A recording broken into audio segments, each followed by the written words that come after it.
Pakistan, but a lot of people it's going to our room meeting right now. So give me just 2 minutes to admit all in our meeting, and we will start. We will use today Ukrainian and English language, actually, for our guests from Ukraine, and we will translate in English. And then all our training, we will use just only English. It's very important for us that you understand English. Actually, on the level A2, B1, it's enough. And if you want, then we will send you Word version of our guidelines and instructions for you better understanding and easy translating and usage in further work during the training.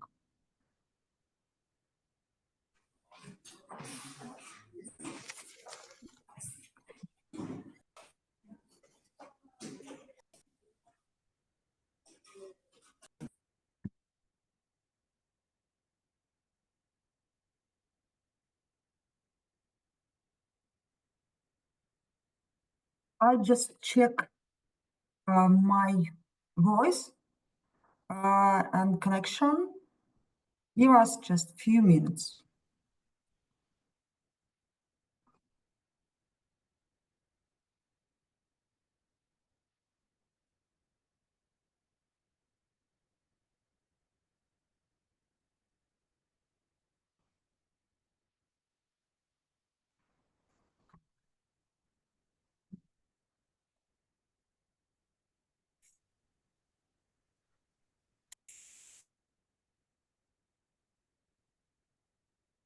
I kindly ask you mute microphone. It is very important for us.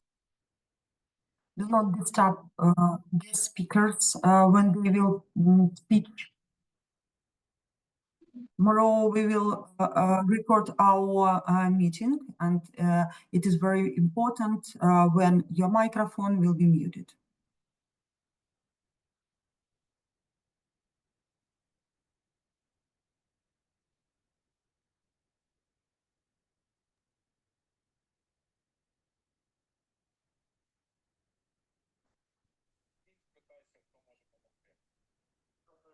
Can start. So, good morning, dear participants, colleagues, and estimated guests. My name is Daria Legiza, and I'm honored to welcome you as the moderator of the international training, A Mindset in Entrepreneurial Spaces. The 6 weeks program is more than training for us. It is a joint step toward building a future where artificial intelligence supports innovations, entrepreneurship, and education across sectors. We are proud to have gathered more than 600 participants from Ukraine, Germany, Latvia, Lithuania, Uzbekistan, Tunisia, India, Qatar, Spain, and even Canada. On us today are representatives from business companies, government institutions, NGOs, research centers, startups, universities, and schools, including owners, directors, deans, and even rectors. So our management support us in our decision to enhance our skills in artificial intelligence.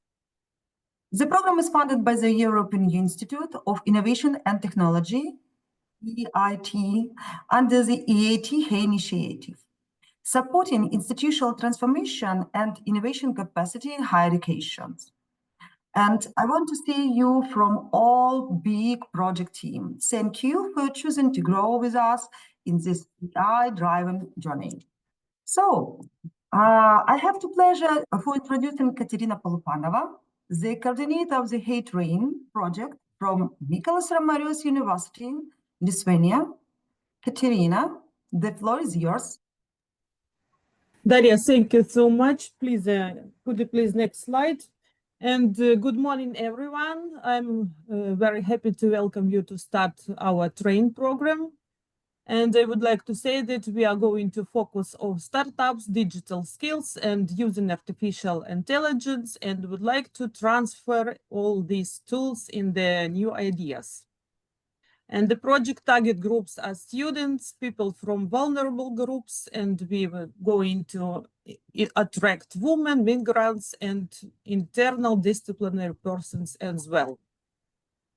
And I would like to say that our project... Спасибо, отлично.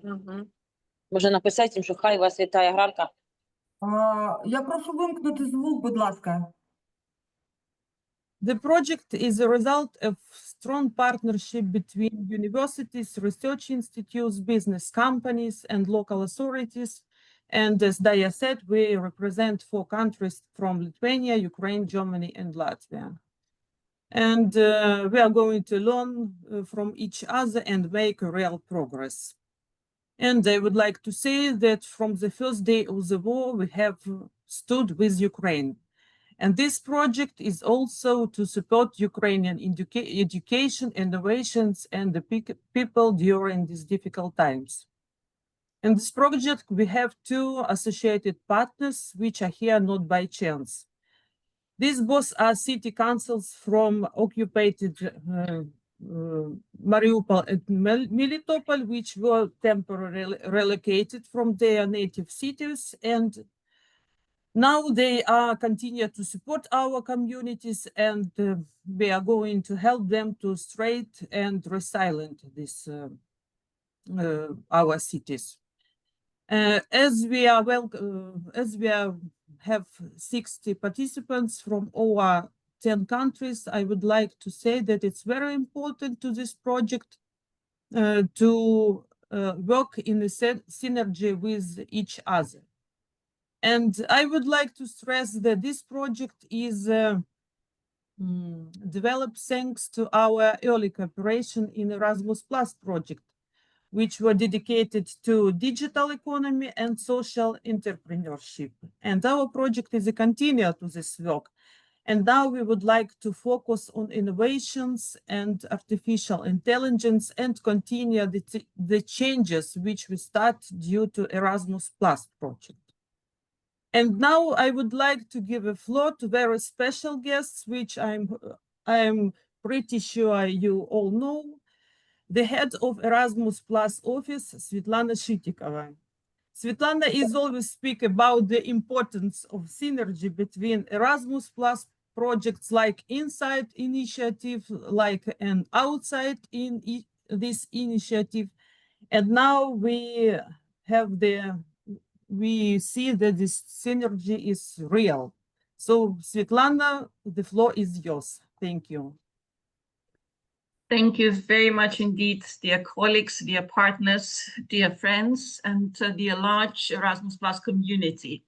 Even though some of you may be not yet in Erasmus Plus, I'm sure that this project and during these training sessions, you would be united and inspired to apply for the Erasmus Plus program and to get more synergy for the next level of what you're going to develop and what you're going to learn during these trainings. And really, I'm very, very happy and honored to join today and to see the real results of this synergy of the projects worked and actually finalized successfully within Erasmus Plus. And actually that it is going to be continued in such a large community with such a large international partnership. And really appreciate the interest towards the topic, and that European Union funded this kind of continuation of the work done with the team started very many years ago, in fact. And of course, I would like to highlight that despite of the situation in Ukraine, our resilient team of Ukrainian educators continue working and being operational under challenges and everyday attacks, but stay and remain resilient and continue working with students, continue teaching, as well as doing a lot of innovations, already thinking about the future jobs for our students and the graduates. And these projects and these trainings would help you also to equip you as the teachers, as the trainers of trainers, as well as the students with the very critical skills of work with IE, with AE and artificial intelligence, and also working on the entrepreneurship skills, as well as boosting the innovations.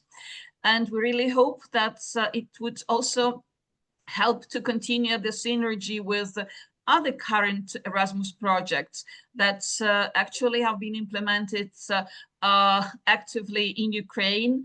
And we have over 6,000 projects funded with the support of European Union since the last 10 years. And that's actually the cooperation projects devoted to different initiatives within the key priorities of Erasmus+, like inclusion, digital and green transitions, like EU values, democratic life and democratic citizenship, as well as the cooperation within education, training, youth and sport.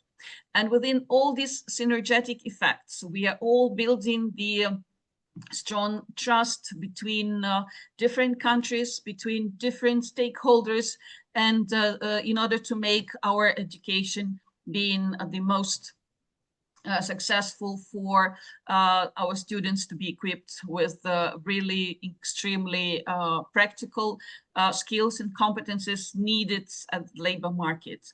And of course, working under such the conditions, we have to remember about the safety measures, firstly, and in any case, think of the possibilities to welcome also our international partners in Ukraine. And it was also mentioned and highlighted by the Ministry of Education and Science of Ukraine that whenever is possible to organize events in Ukraine, either in the close to the border with the EU, like for example in Uzhhorod or in any other cities, it is absolutely extremely important to have also such events.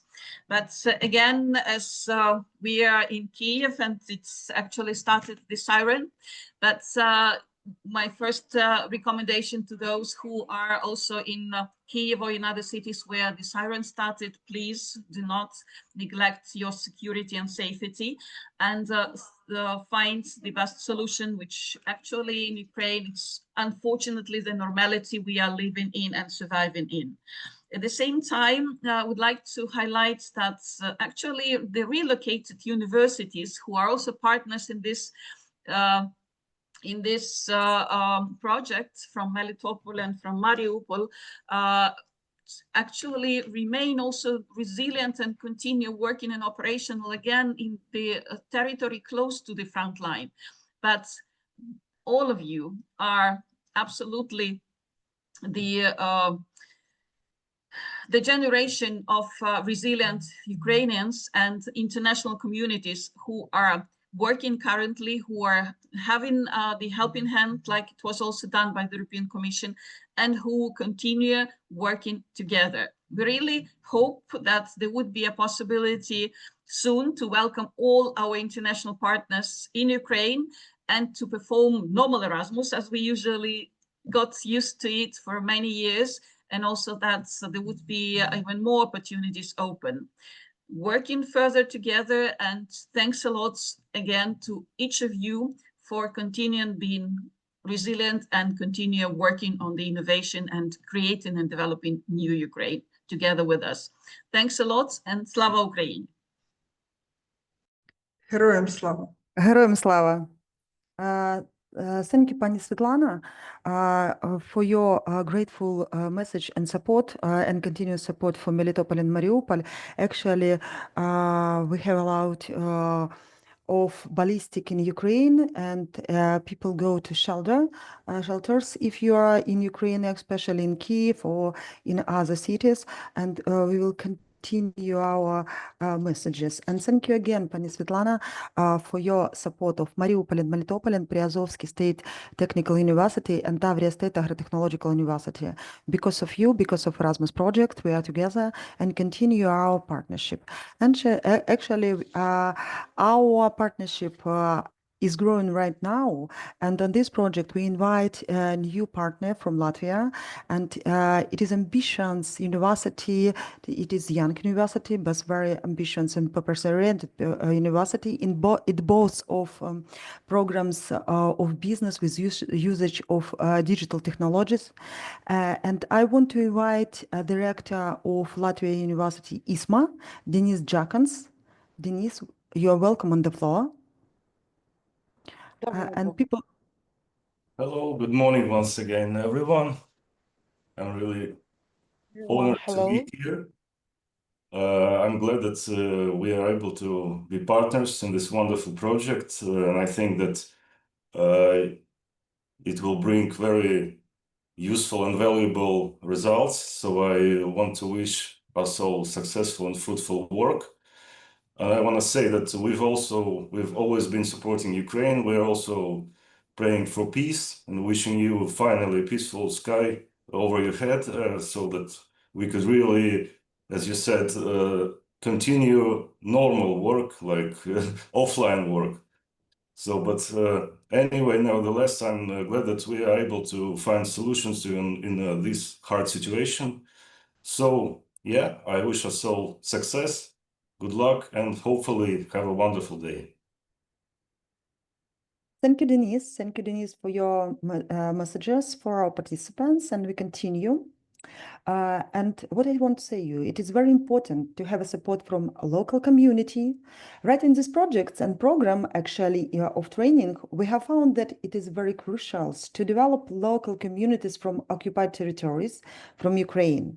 And we invited Mariupol and Melitopol consuls for this program, for this training as associated partners. And we also joined by Sergei Zakharov, Deputy Chairman of Mariupol City Council, Ukraine.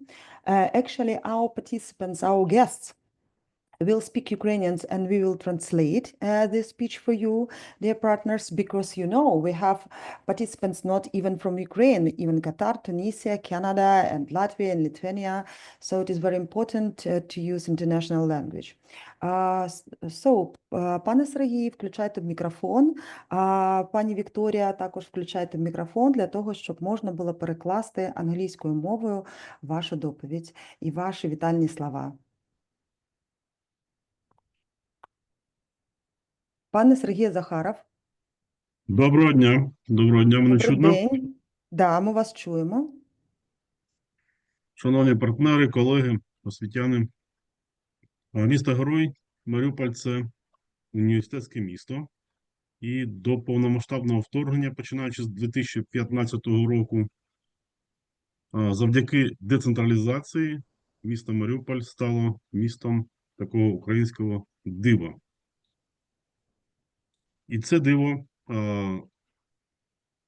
з 15-го року по 22-й рік до повномасштабного вторгнення, воно було зроблено разом з нашими науковцями, разом з нашим технічним університетом.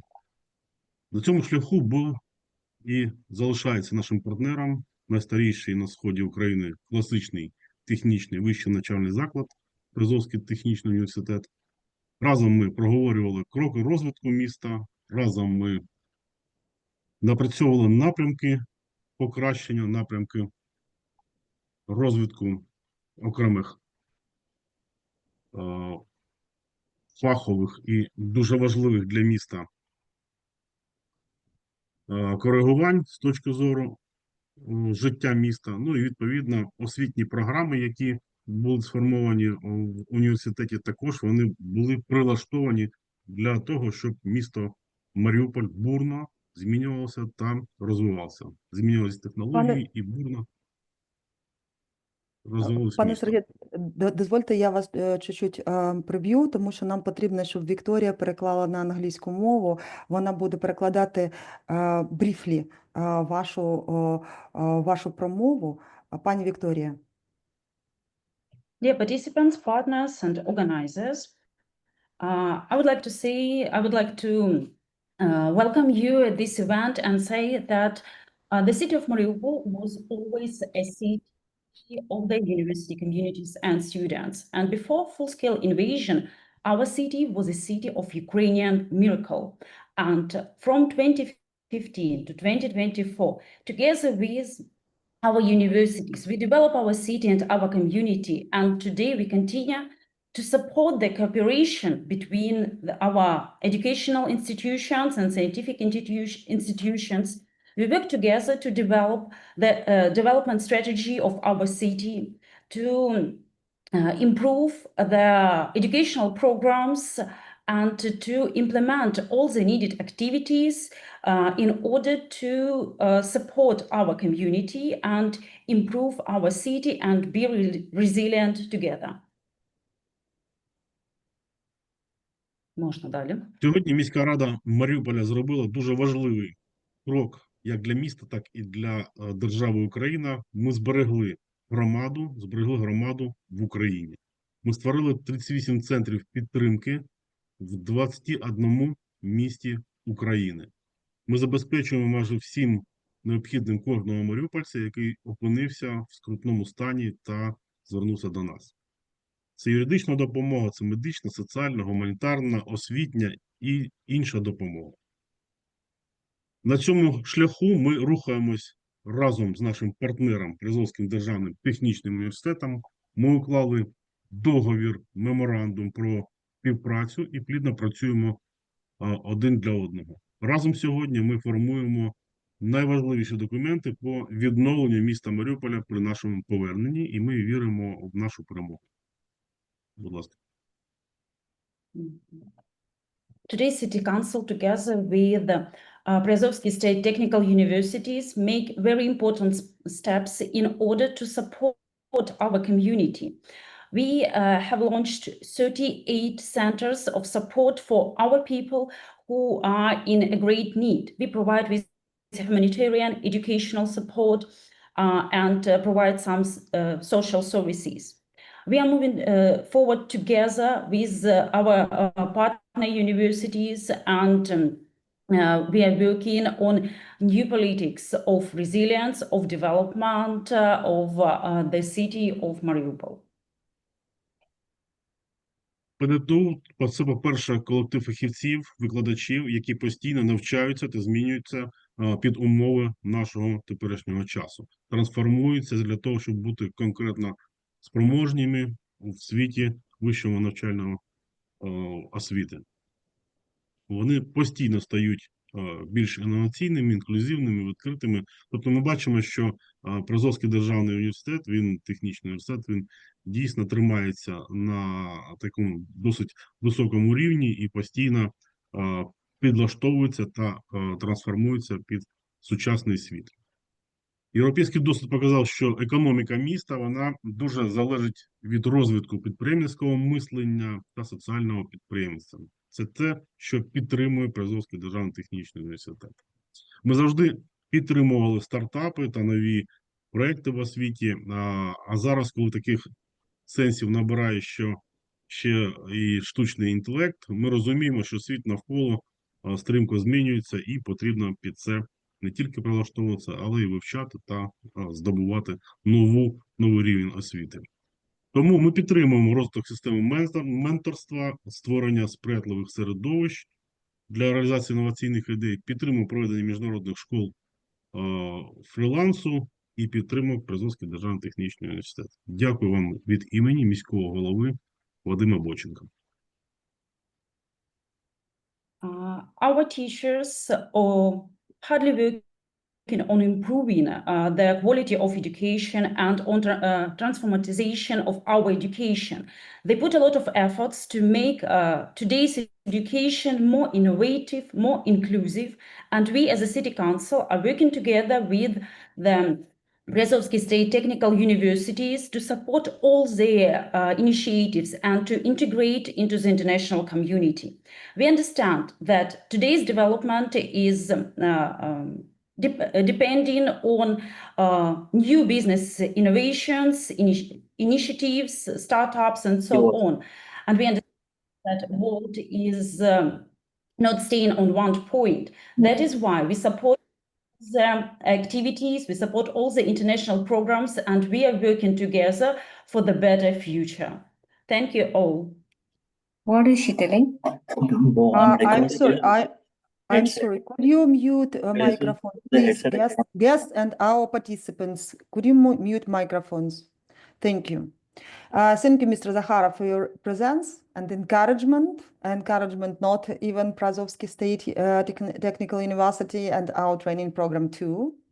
Your involvement emphasizes the vital role of local authorities and education in Mariupol. Thank you again. And next, but not last, I want to introduce you the beautiful and strong representative of Melitopol woman, Irina Rudakova, first deputy mayor of Melitopol. In Ukraine, I think she knows each business from Melitopol community, not even the name and even issues the just business have faced during war and relocated, and she always supports each business, each SMEs from Melitopol. Ms. Rudakova, we are proud that you are part of this project and especially training. Пані Ірина Володимирівна, ми дуже раді, що ви з нами сьогодні і запрошуємо вас до вітальних слів. Вітаю, шановні учасники, партнери, організатори та представники міжнародної спільноти. Від імені виконавчого комітету Мелітопольської міської ради щиро вітаю вас з початком важливої міжнародної програми, присвяченої використанню штучного інтелекту в підприємності. Вікторія, будь ласка. Dear participants, partners, organizers, and representatives of the international community, I extend my sincere greetings on the occasion of the launch of this important international program dedicated to the application of artificial intelligence in entrepreneurship. Ще зовсім недавно ця сфера здавалася технічною та далекою від щоденних потреб. Сьогодні ж вона стає ключовим інструментом адаптації, відновлення та розвитку підприємницької діяльності. Будь ласка. Until recently, this field seemed highly technical and distant from everyday needs. Today, it is becoming a key tool for adaptation, recovery, and development in entrepreneurial activity. Для таких громад, як наша, Мелітопольська громада з 2022 року в окупації, яка втратила інфраструктуру, але зберегла потенціал людський, освітній, підприємницький, знання в галузі штучного інтелекту є не лише новою компетенцією, а й реальним шляхом для відновлення. For displaced communities that have lost their infrastructure but retained their human, educational, and entrepreneurial potential, knowledge in the field of artificial intelligence represents not only a new competence but also a path toward recovery. Ця програма має велике значення для малого, середнього бізнесу, для громадських організацій, які продовжують працювати з людьми, підтримують їх у нових умовах і шукають сучасні інструменти для розвитку. Навчання тут – це інвестиція не лише в адаптацію під час війни, а й відбудову після перемоги. This program is of great significance for small and medium-sized enterprises, as well as for civil society organizations that continue to work with people, support them in new circumstances, and seek modern tools for development. Participation in this program is not only an investment in wartime adaptation, but also a step towards rebuilding after the victory. Набуті знання допоможуть створити цифрові хаби, стартап-школи, сучасні освітні простори у звільнених регіонах. The knowledge gained here will contribute to the creation of digital hubs, startup incubators, and model educational spaces in liberated regions. І нехай цей досвід стане каталізатором змін, які обов'язково приведуть нас до відродження наших міст, відновлення людського потенціалу та формування сучасної, відкритої, сильної України. І бажаю всім учасникам натхнення, професійного зростання та віри в силу нашої спільної праці.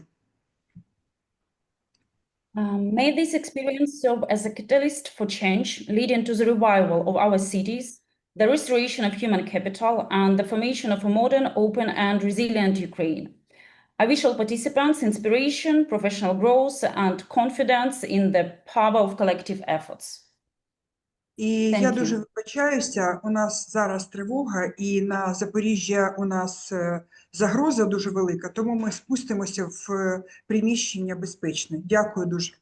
Дякуємо, пані Ірина, за вашу підтримку нашого проєкту. Дякуємо вам.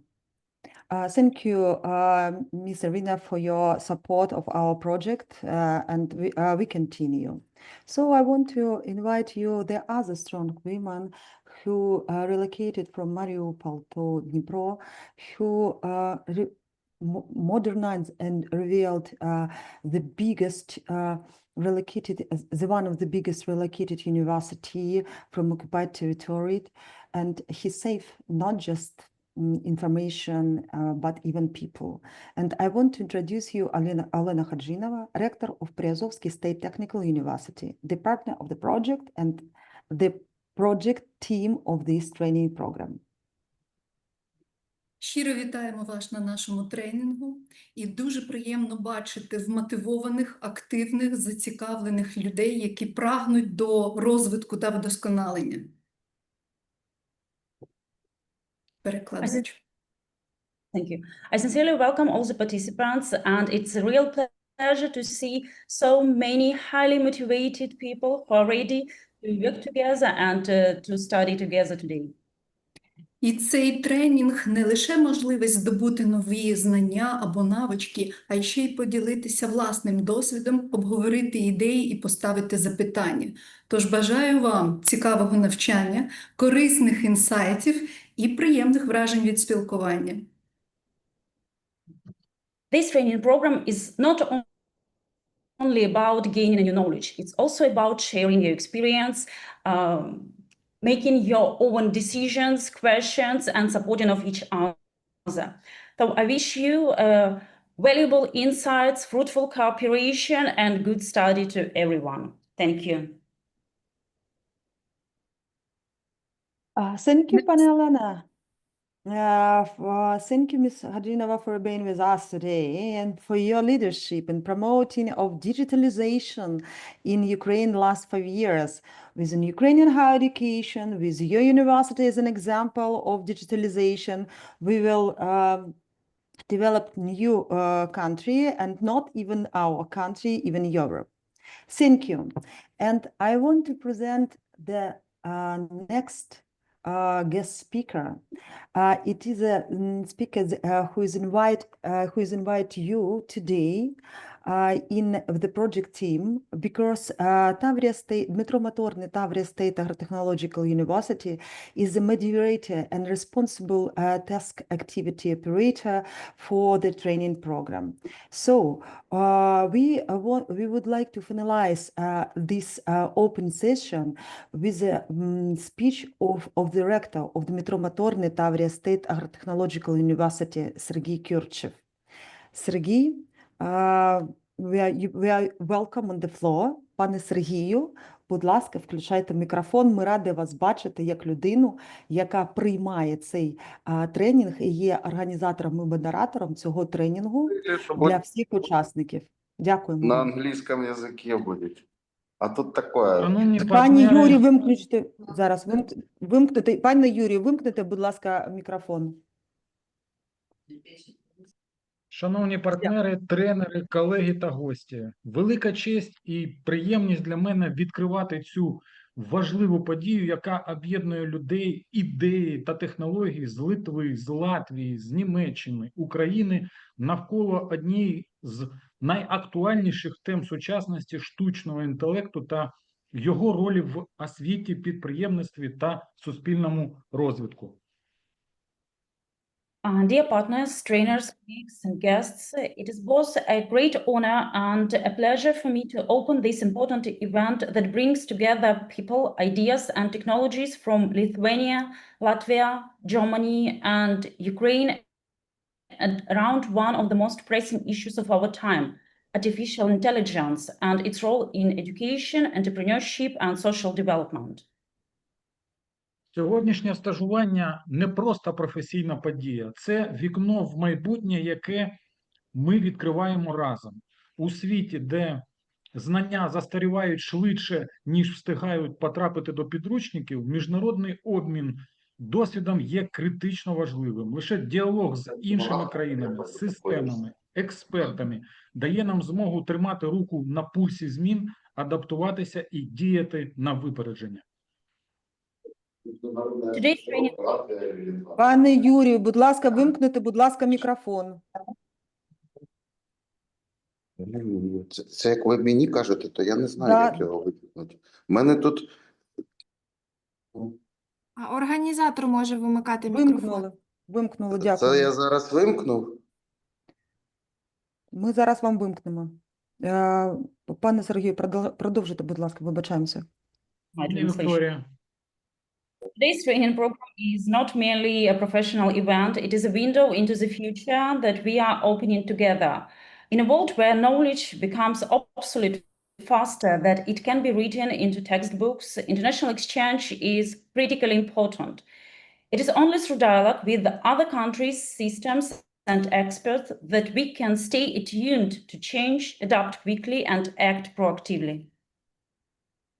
Особливе значення має цей обмін для викладачів та науковців усіх, хто є агентами змін та провідниками інновацій. Саме ви, ті, хто впливає на розвиток суспільства, формує нову якість освіти, нову культуру дослідження, нове бачення економіки.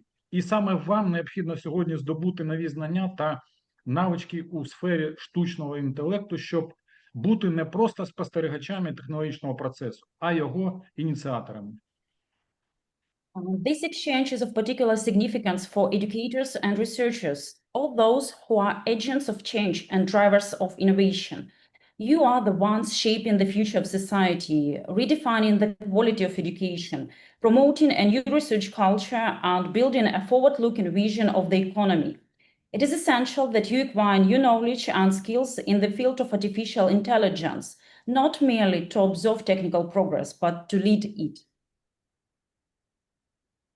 Я твердо переконаний, ті університети, які сьогодні інвестують у знання про штучний інтелект, завтра будуть формувати лідерів майбутнього. Це інвестиція не лише в інновації, а й в довіру. У довіру студентів до викладачів, суспільства до освіти, країни до своїх професіоналів. I'm deeply convinced that universities investing today in AI knowledge are the ones that will shape the leaders of tomorrow. This is not only an investment in innovation, it is an investment in trust. Trust between students and teachers, society and education, and the country and its professionals. Англійський державний агротехнологічний університет імені Дмитра Моторного відкритий до співпраці, до експериментів, до навчання. Ми пишаємось, що є частиною цієї міжнародної програми і бажаємо кожному учаснику не лише здобути нові знання, а й знайти нових партнерів, однодумців, натхнення для подальших змін. Нехай це стажування стане для вас стартом нових проєктів, нових курсів, нових поглядів. Успішного старту вам. Дякую. Dmytro Motorny Tavria State Agro-Technological University is open to cooperation, experimentation, and continuous learning.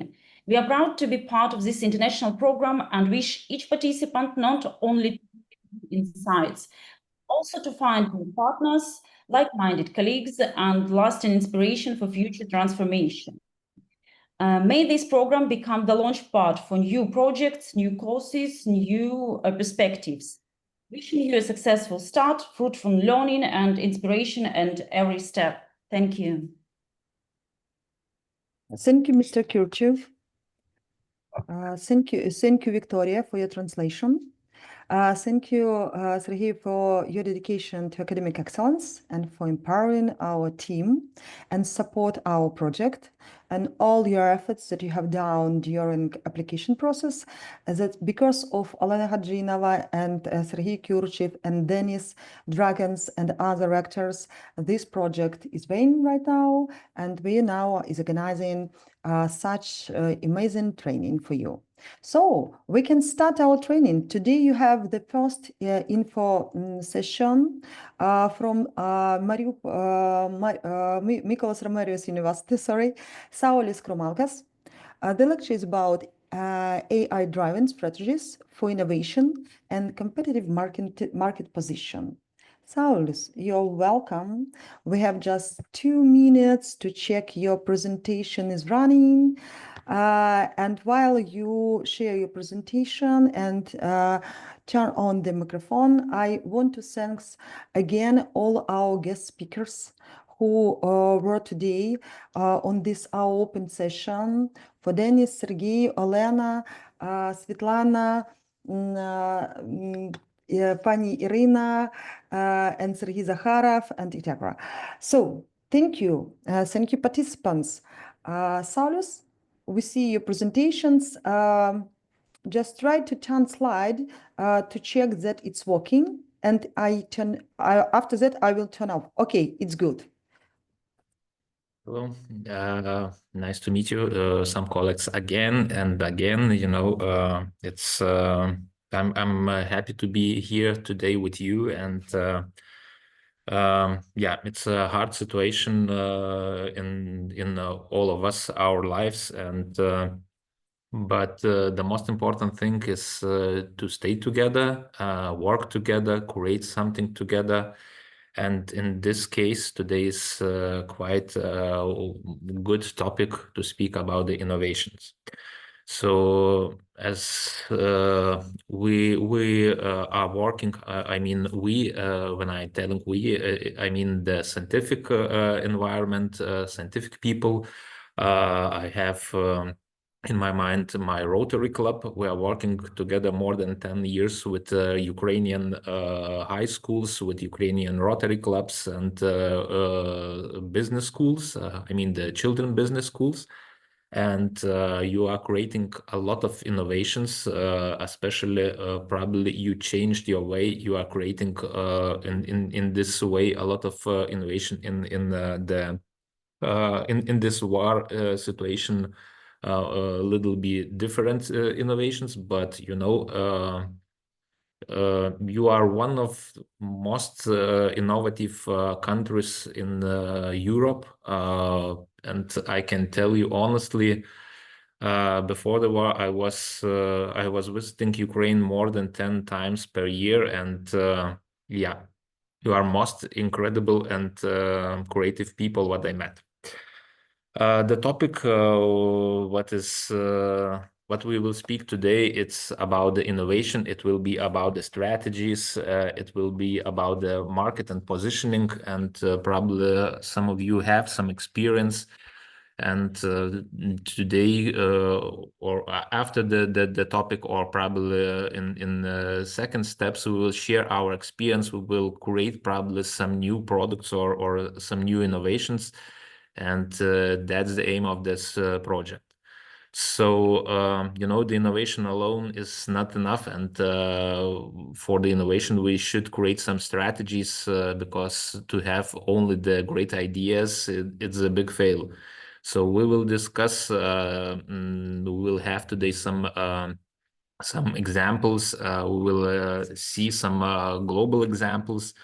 And today we will learn about, we will analyze some companies like Apple, like Netflix, like Cirque du Soleil or Patagonia. And, you know, the topics, the goal of innovation is to understand how important is to be innovative, how important is to be creative. And yeah, so our topics of the day, we will discuss about the role of the innovation in the strategy. So how powerful is the innovation? We will understand the differentiations through the innovation. So of course we will analyze a little bit Michael Porter or Philip Kotler. I hope some of you know the topics Blue Ocean Strategy, but we will analyze the Blue Ocean Strategy, how create to the new market, or how to find the place on the new market. And not always is the best thing to find the Red Ocean Strategy. We will analyze the topic about the Red Ocean. And the fifth topic will be about the innovative ecosystems. So the model, the co-creation with external partners, what can we create? Of course, in this case, we should talk a little bit about the sustainability and sustainability-driven innovations, where the purpose and the profit can meet each other. After them, we will make the strategic summary with some conclusions, with some key elements. Yeah. So that's are the topics of the day, what we will analyze and talk about. Yeah, shortly, briefly about me, why I'm starting here to talk with the innovation, because my background is combined with innovation. Let's say so. I have 15 years experience in the private sector. It's the private companies in Germany, in Austria, in Italy. Yeah, that at the same time it was middle and the big companies in Lithuania. It was the sales and marketing. After then, I have the 5 years experience in public sector. So I was the person who was responsible for the strategies in the cities. In this case, it was Kaunas City Municipality and Strategic Planning Division. And we started with my first PhD, the topic city marketing, destination marketing. And after them, 12 years experience in project management. I mean, the Lithuanian Innovation Center, Kaunas Science and Technology Park. We have still the collaboration, and a lot of Lithuanian universities, from Lithuanian Sports University until Mykolas Romeris University. Cute and fine project what we made 6 years together. It was Minibus Business School brand. It's coming from Odessa, from Ukraine, and I'm proud that I was the responsible person who created this innovative ecosystem in Lithuania together with Minibus Odessa. So we have a lot of experience, and yeah. Usually we are starting with intro, and but today we have more than 300 participants. So I will not ask where are you from, what is your context, and what are your goals and wishes in this project. I hope we will create this environment, and we will discuss about it in our next meetings. I would like to start with another idea in my presentation. You know, I have one of the topics what drives me, and I always tell the young people, or especially the students, that much of life is spent making mistakes, even great proportion by doing nothing, and a lifetime of doing the wrong thing. Yeah, you know, usually the young people who are starting with the scientific way, at the same time that was my way, We are thinking what I want to do, and especially the youngest generation. I mean the Y generation or Z generations. They are thinking about, okay, today I want to probably work for the international company. Tomorrow there's the new idea, probably I want to create small business. On Wednesday, probably, okay, I would like to create something creative, or it can be the music band or something like that.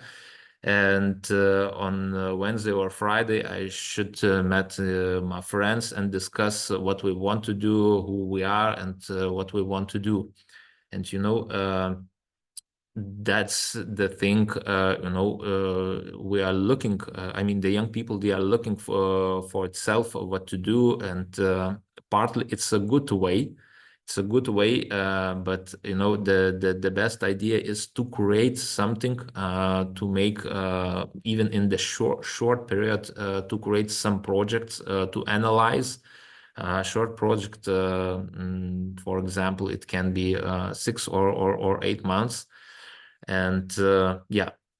So I would like to show you one of my innovative projects, how I came to the idea to work with the project. And you know, 2011, we had at the time social media, and the Facebook was here. But you know, I was not so active in this social media channel, and every time when I met my friends, especially when we before the new year, we had the discussions, you know, okay, what was our year, what we are created. And now it's easy. Every social media channel creates for us our yearly photos or videos carousels, where we can see it was my year. Okay, I did this year a lot of things, especially when we are active in the social media channels. And at that time, there was nothing. And you know, 2012 or 2013, I met my friends before the new year, and I said, okay, for the preparing for the new year, you should do one homework. I mean, to choose, everyone from you are making the photos, and you should choose from your mobile phone 12 photos, one photo for 1 month. And especially some people some friends of mine was not happy, because you know, okay, probably yeah, we want to celebrate, and now we should work and other things. But we create this small tradition, and I would like to show you know, this topic, my 2016s, because 2016 this photo was made with simply a mobile phone. One was one of the most visible and one of the most popular photos in Lithuania. And you know, every year is starting with the goal, you know. I don't know how about you, but every year I'm starting, I'm setting the new goals and new targets, what I want to reach in this year. And I'm measuring what I want to do in every month, and so on and so on. So my presentation about 2016, I set the goal. I was working in Science and Technology Park. I was the expert for marketing. I was collaborating with small and middle companies. So I was located in the office. I made some meetings with companies,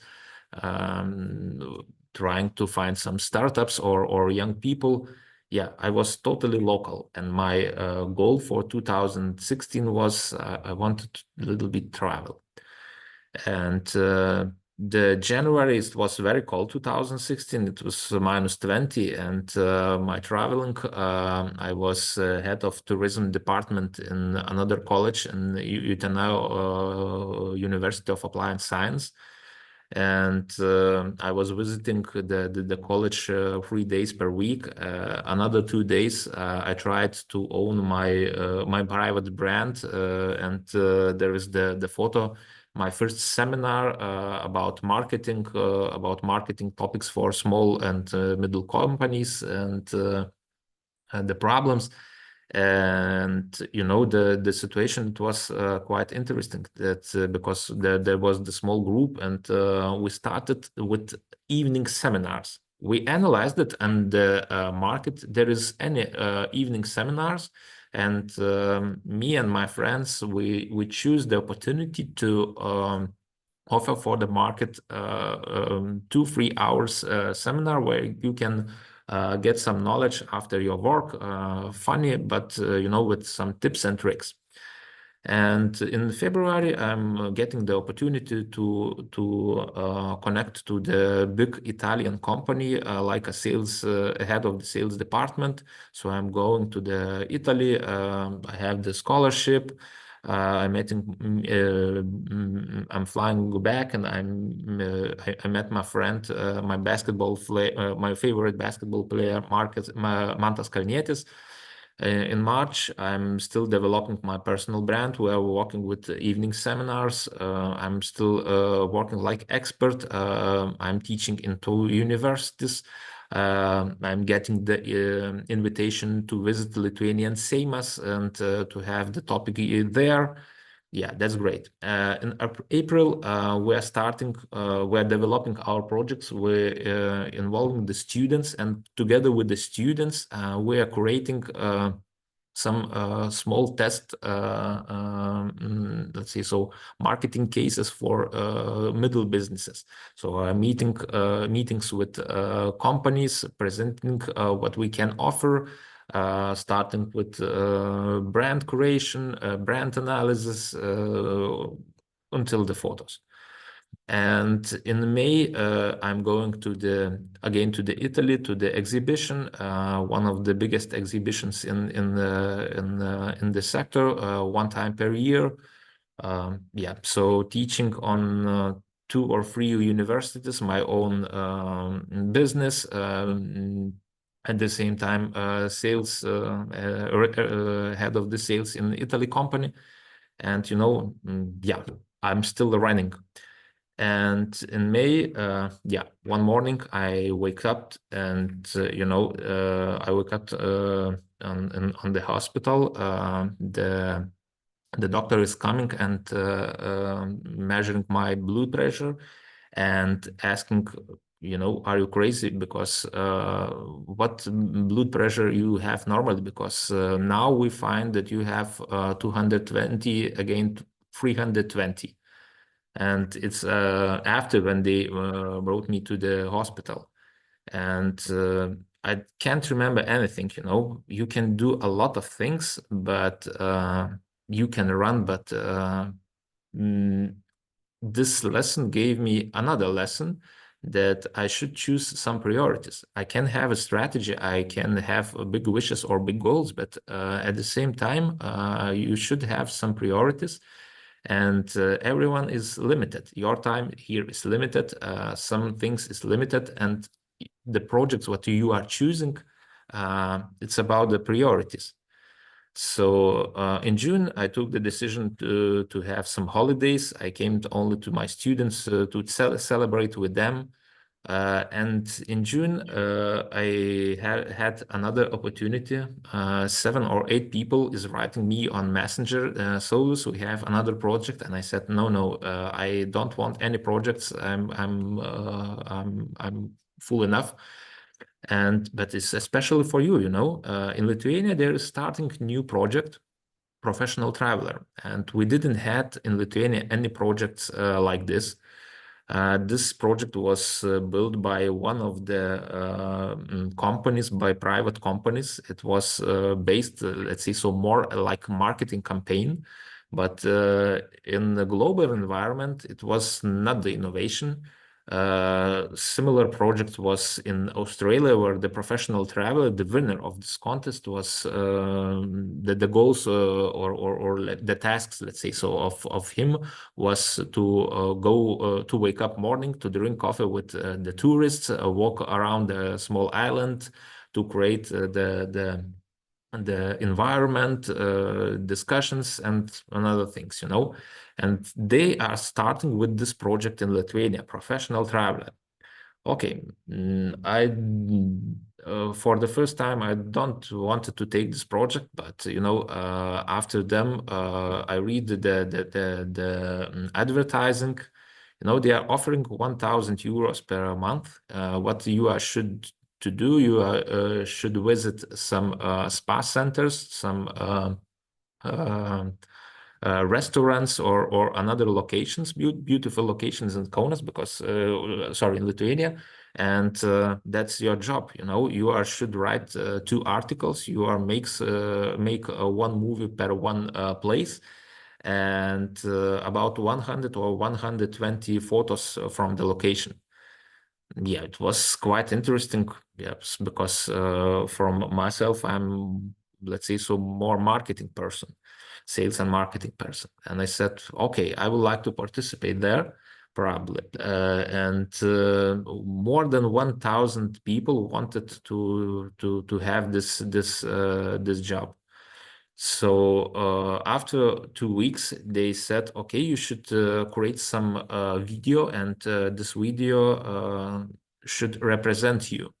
So at the time, I was closed my private business for some time. I came to the Lithuania. I met my video person, and I said, okay, can we create a short video about 1 minute, 1 minute 30 about me? Yeah, and we created.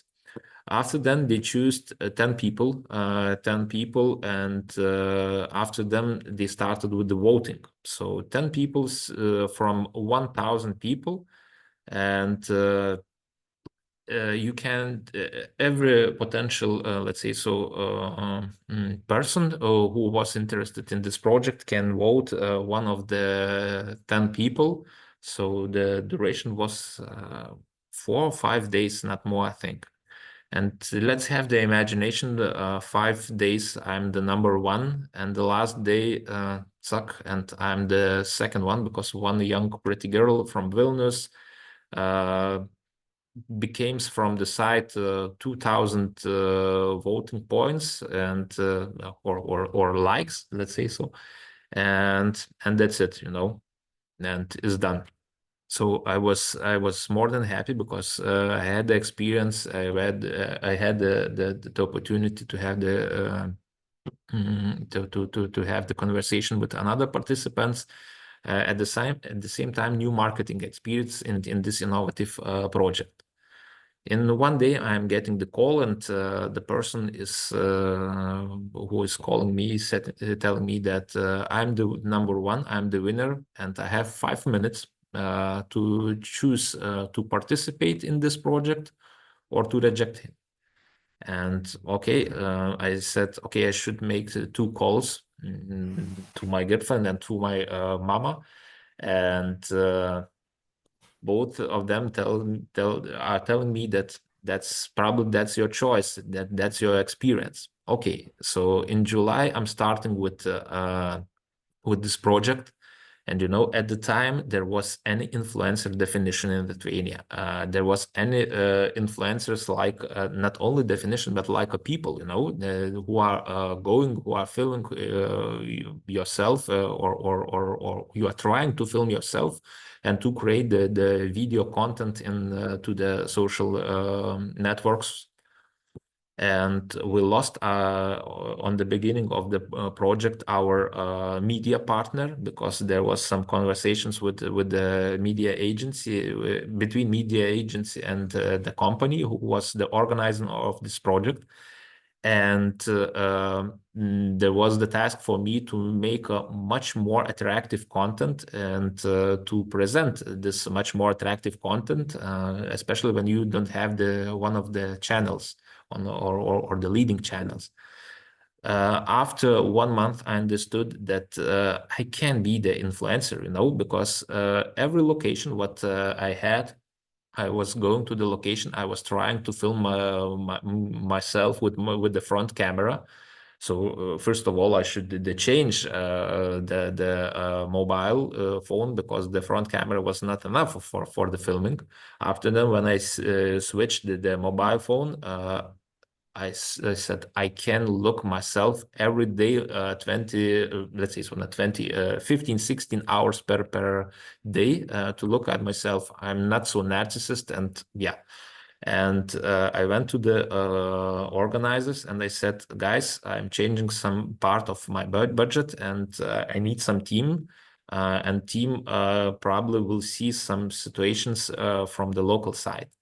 So I became 2 young guys, and we started with together 3 persons to go to the different locations to work. And you know, a lot of people was thinking that, oh, you are a lucky boy, you know, because you are traveling, you are getting money for this, and you are creating the video content and or the different photos.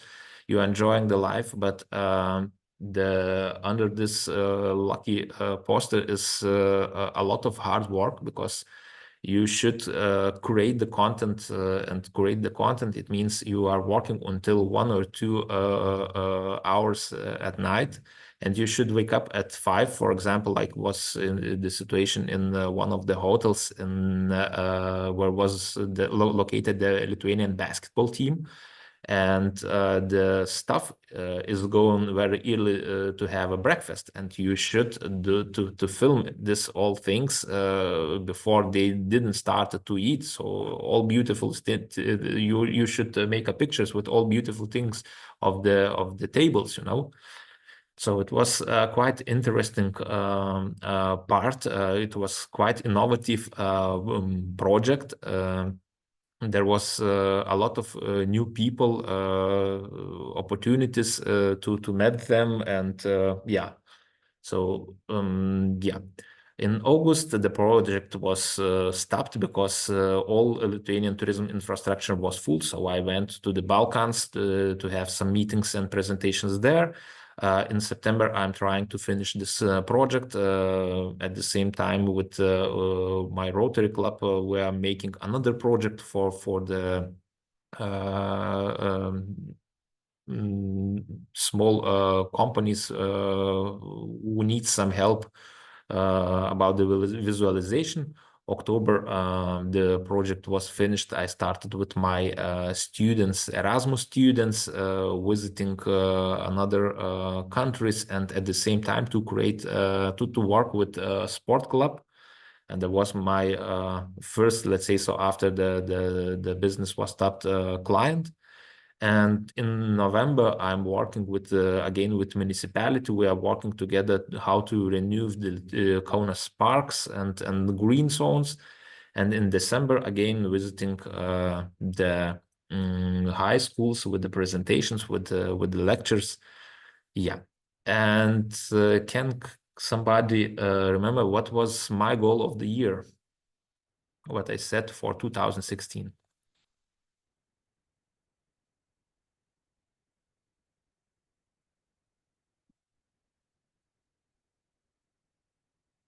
Yeah, the goal for the year was I wanted to travel. I wanted to visit some countries a little bit, and you know, you can plan it, or you can have some goal, and after them to set some steps. So usually the second thing what I'm telling in my life is get out of the life what you enjoy. Otherwise, you will have to enjoy what you get. And you know, there is quite good slogan, because not much people know what they want to get, and they're enjoying in this case what they are getting. You know, it's the same situation what I'm telling for my students. If you don't have some strategy, you have some innovation or something like that, but if you don't have any strategies, probably will around you you will find some people who have the strategy, but they will have the strategy for you, but it will be not your strategy, you know. So when we are talking about innovations, usually when we are talking about innovations, the people when the people are getting the question what is innovation, usually they are thinking probably about the robots, probably about the startups or AI, or some Excel formula what can save 7 or 4 hours per week. But the innovation, the most common answer from the people, I mean from the young people, it's technology or new technology, probably especially the AI technology, or something digital, you know. So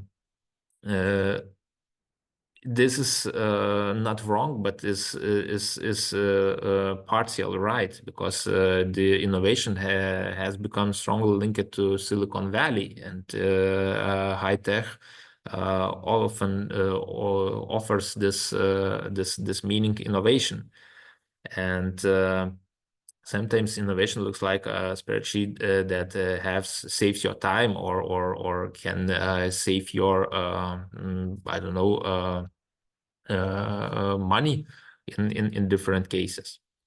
So when we are talking about innovation, so the innovation is new way of creating value.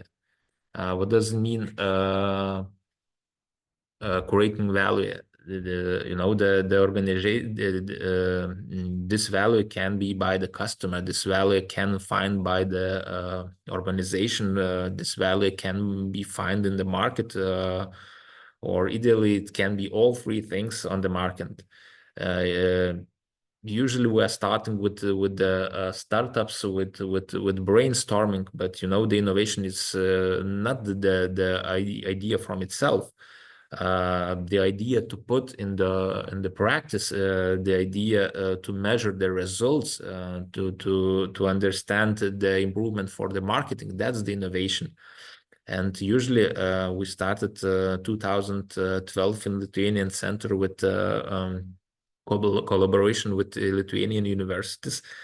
And a lot of young people, they was telling, okay, I have some idea, but I don't want to tell you.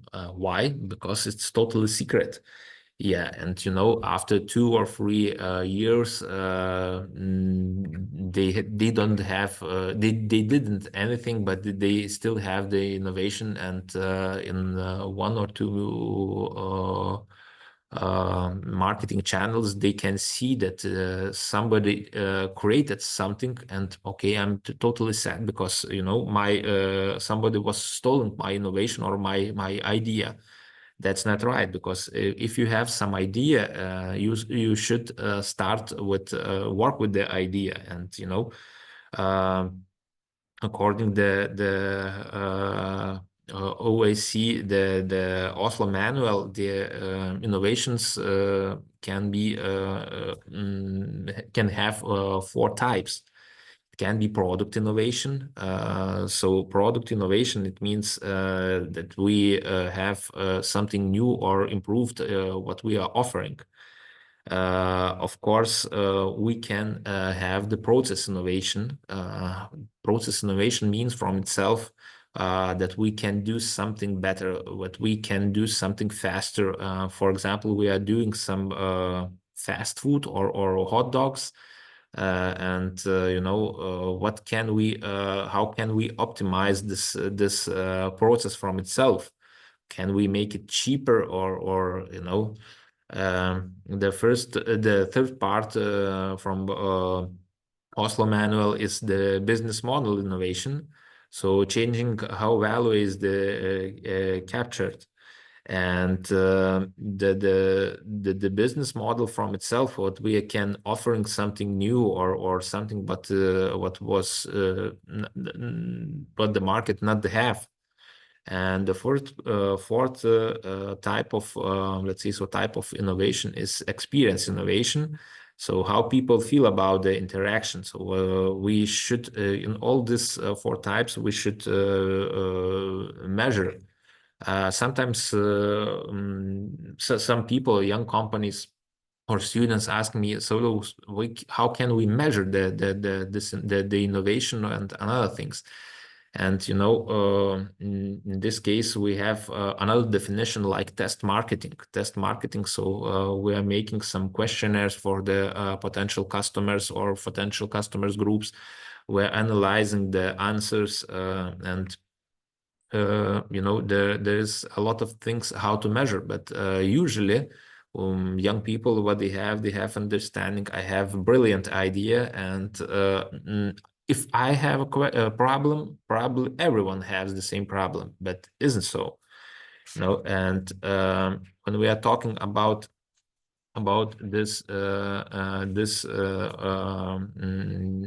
types, I like to choose sometimes the examples, and one of the examples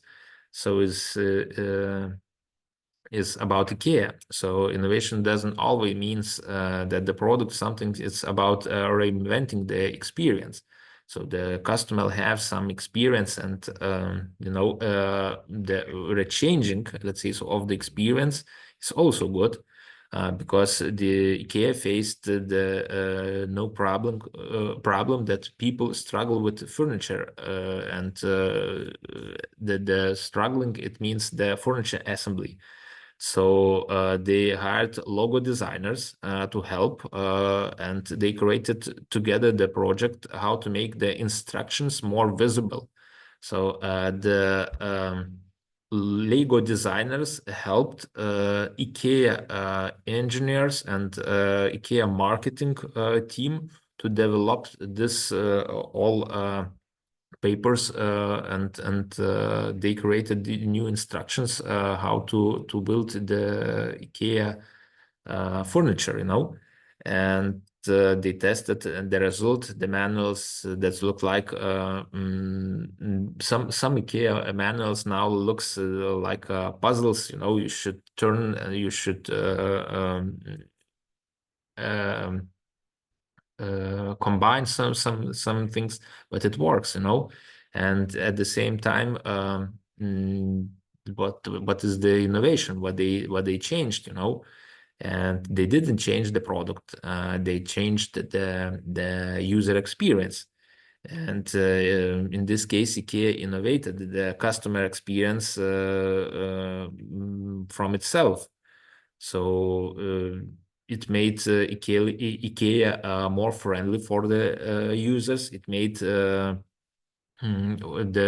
customers more friendly when you are buying, and the most important thing, they have simplified the process, how to can combine and your home furniture. That was the new way to make existing things better, but it's quite a good example for the innovation.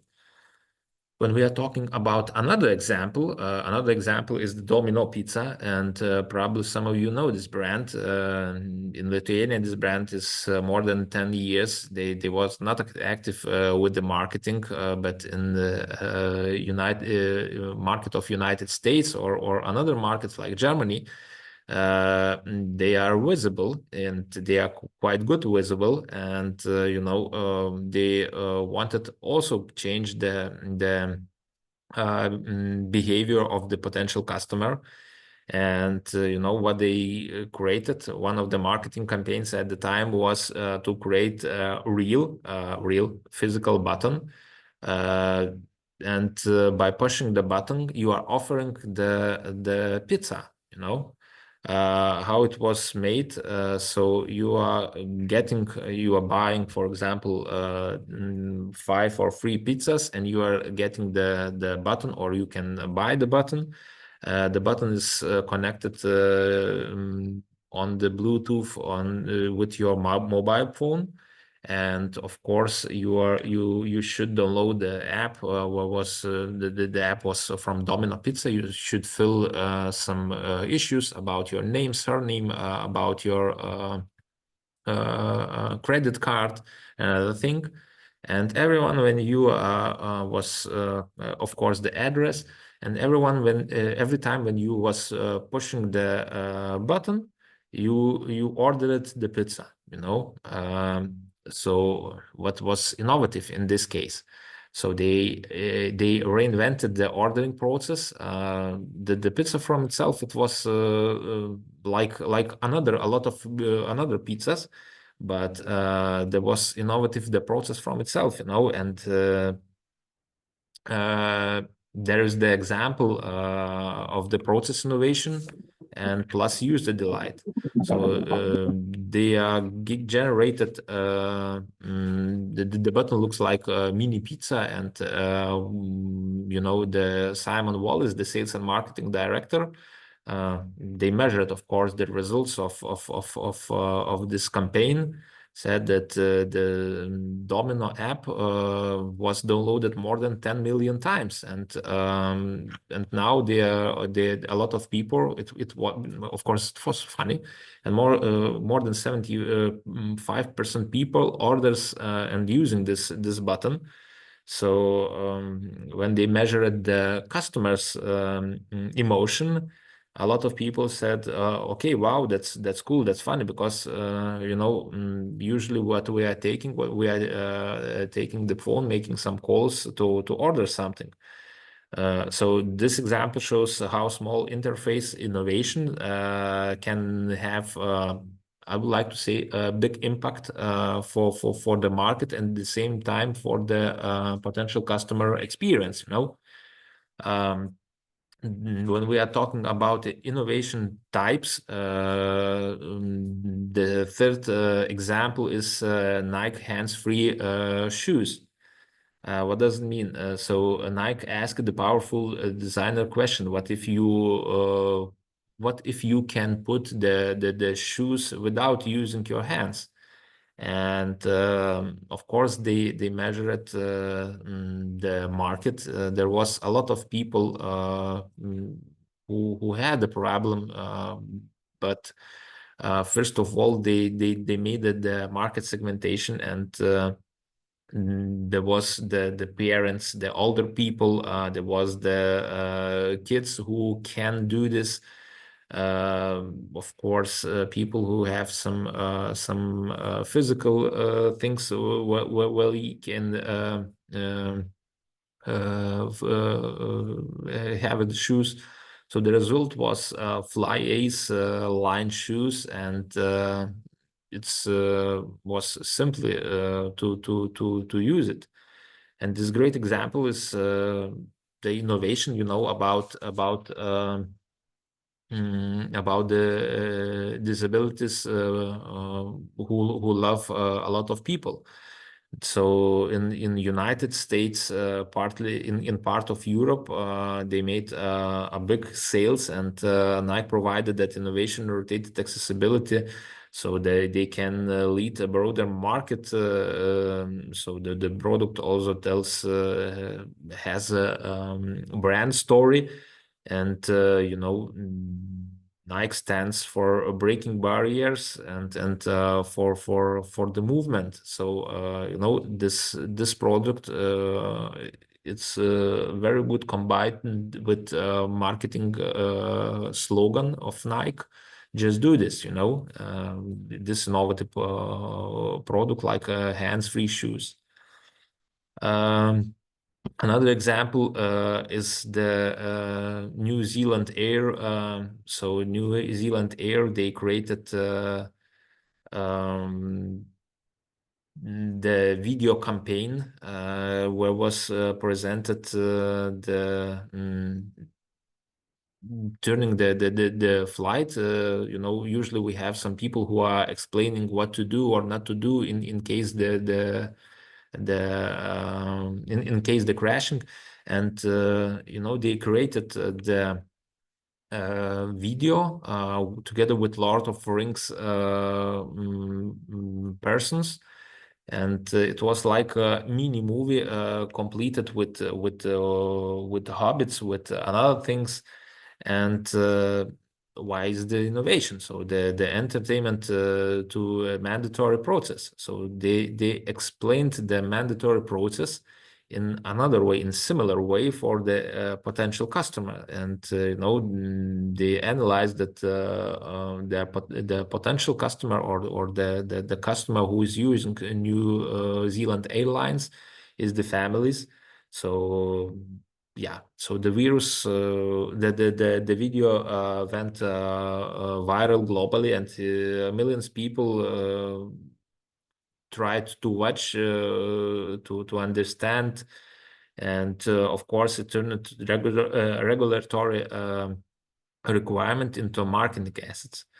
So this experience innovation is finding magic, and I think it's one of the good ideas. How can we share the experience innovations? Of course, all slides you will have and you will get, and all links with videos or all links with cases you will find, and after them you will analyze. And one more example is Ben & Jerry. Of course, probably you know the Ben & Jerry ice cream. So Ben & Jerry doesn't just sell the ice cream. It's in this case they launched the flavors like Netflix. And usually the people who are looking at Netflix, they are eating something. It's usually they made researches. It's the people choosing popcorn or ice cream. So there was the idea to sell not the ice cream, but to sell the conversation, to make the identity a little bit stronger, and to create some fun and joy, and its flavors go to beyond vanilla and chocolate, and yeah. So each flavor was personality and was story, often in the culture and political angle, and yeah, this is where the emotional brand meets another emotional brands, and they are creating product together with product creativity, and we have different campaign in this case. So when we are talking what the innovation really mean, so the innovation is the development and implementation of the significantly improved ideas, product, services, processes. We can talk also about the business model, but the most important thing in this case is the value creation, what we spoke about. So not every change is an innovation. So we can, as we spoke, we can change some I don't know, some technological issues, but it isn't the innovation, And for something to be considered innovation, it must deliver a measurable value to customer, to organization, or to society. So of course, when we are changing something, and after that we are measuring. So of course, we can see the impact or don't see the impact. In this case, we have innovation or we don't have innovation. So myth and the reality that the innovation is the technology. I wanted to show in my examples what I choose for today, that the innovation, it's not only in technology. Innovation can be the process thing. Innovation also includes services, potential customer or existing customer experiences, and other things. Innovation is the same thing like invention. It's not necessary. It can be improvement or of something existing, and in simple terms, innovation is not just the idea, it's an idea put into let's say so in something what creates real value. So can we say that innovation is the startup? I would like to say from my experience, no, because there is a lot of startups who have some ideas. They have only the mind map or something. They didn't make some researches, and they are trying to attract some money. So in my case, with my friends, I created 4 startups. 2 of them was not successful. One of them was, let's say, so successful. We sold part of our startup for one international company, and it's running. It's still running. And one of the startups, what we made 3 years ago, it's still looking on the market environment, the possibilities. So so innovation, it's not the same like startups. Innovation always goes with the big budgets. It's the same if like guerrilla marketing, what is created for the small and middle companies always goes with big budgets. That's not true, because many impact of innovations, what we are starting, it's starting with small experiments, and I will show you in my next examples, because there is the creativity is always going together with management, and the creativity is always going with the small budgets. If you are not rich, you can find some solutions. You are still looking for the possibilities on the market or on the potential customer experience, and there is the innovations. So let's now break down the 4 key categories of innovation, and as defined by the goal of startups. And this case or this measuring will show us what the innovation really means. So innovation is not the same thing like just technology. It's broader fields of innovation. What does it mean, broader field? So when we are talking from partly scientific, partly practical side, because when I was started first year like a scientific person with my first PhD, my first year PhD was very hard, because a lot of professors told me that so there is not your place here, because you are always asking how the scientific things what we are creating can combine with the practice. And I'm glad to share with you that the environment is changing, and now the scientific persons in all Europe are working. It was the point of view was 12 years ago, and in 12 years the environment in all Europe is changing, and the real scientific articles now is evaluated when we are creating some researches, when we are making some tests. And with all these tests, we can, together with business or with government, create some new innovations. And in this case, I choose to analyze and to present you the Oslo Manual. The Oslo Manual is the document who describes the innovations, and the innovation falls in 4 canons according to the Oslo Manual. So the creation or significant improvement of the product or service that offers new values or better user value. So it's the product innovation according to the Oslo Manual. When we are talking about this case, for example, the key point addresses unmet needs or improvements how well existing needs are fulfilled. Let's take the innovation is more accessible when you realize not just about inventing the next iPhone, for example. So it's about solving problems. When we are talking about the project innovation, how to make the product smarter, how to make the product faster or more relevant for the potential customer. So often we combine technology with design or usability. We can create market differentiation and enable premium pricing.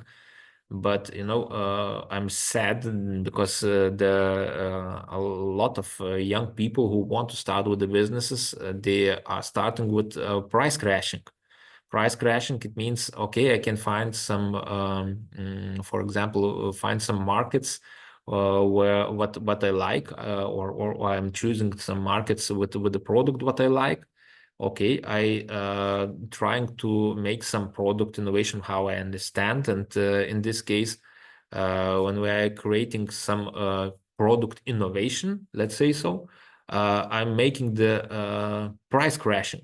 So usually when we are creating some innovation what the market does not have, we're trying to earn much more money on the first case, because the people don't have let's say so opportunity to measure with another things, with another products. And usually what we are but what I see in the cases in Middle Europe, Germany, Balkans, Ukraine or Baltic countries, we are working hard. We are creating some, in this case, product innovation, but we are making price crashing. Examples.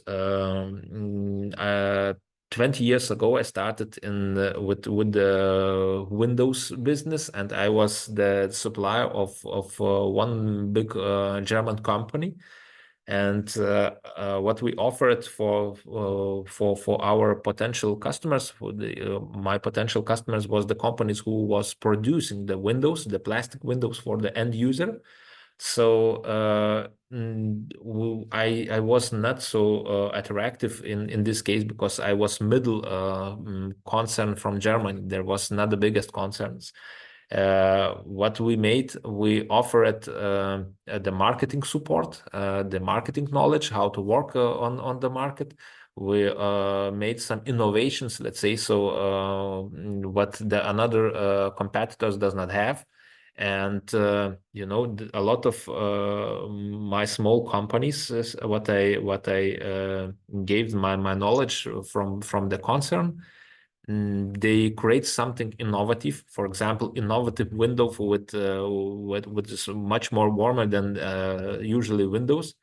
They made the window 20% cheaper than all of them on the market, And I said, why you choose it? Okay, what we want to do, we want to attract the first customers, to attract him to buy, to share this message. Yeah, but this case came after then to the situation. For example, the plastic window in Lithuania, 1998, the standard plastic window was almost 2,000 liters, what is in now almost 2,000 euros.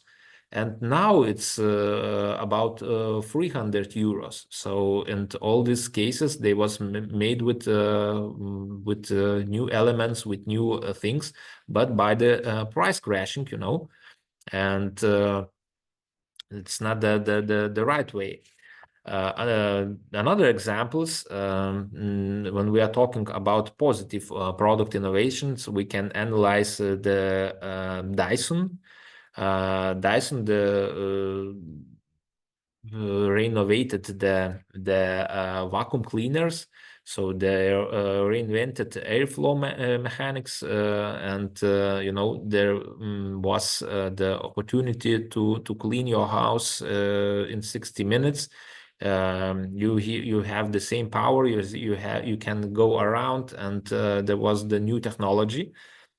Of course, they made the price 10 or 50%, as I remember, at the same time on the market. They say that there is the market revolution. There is the new thing, and yeah, you know, the Dyson was not the first vacuum cleaner, but they was one of the most reimagined, and they redesigned the airflow mechanics. They changed a little bit the premium design, and voila.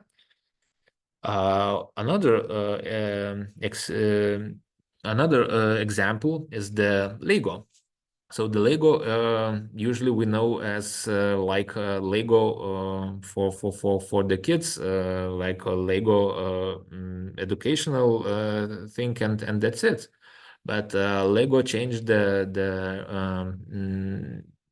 rules, and let's say so the innovation what they created, it was the educational digital platforms for like Mindstorms and Spike Prime, and you know there was the opportunity to offer the products for the STEMs for some educational like educational kids and the digital platforms for the schools, for the business schools, for educators, because they understood that the educators who are working with children 6.8 or 8.11, they need also some tools, and at the same time there was the innovation. When we are talking about product innovation, we should talk about the second part, process innovation. So the process innovation is the development or implementation of new significant product or delivery, or let's say so some internal workflows. And the key elements of process innovation, how the things are done, you know, faster or better, or let's say so focuses on efficiency or speed. For example, the delivery, or you can order something and 2 or 3 things, and you can get the delivery for free. So enables scalability, and operation advantages are often invisible to the customers' competitiveness. So these all things, I mean the product process innovation is used by Amazon, especially when you had the opportunity to read the book about that was based on interview with Jeff Bezos, the Amazon shop where you can find everything. It sounds like that. So there is a lot of things where the top management and middle management was working together, and they created a totally different point of view. Totally different point of view. It means by delivering, by the presenting, by the describing the product, what the people want to sell.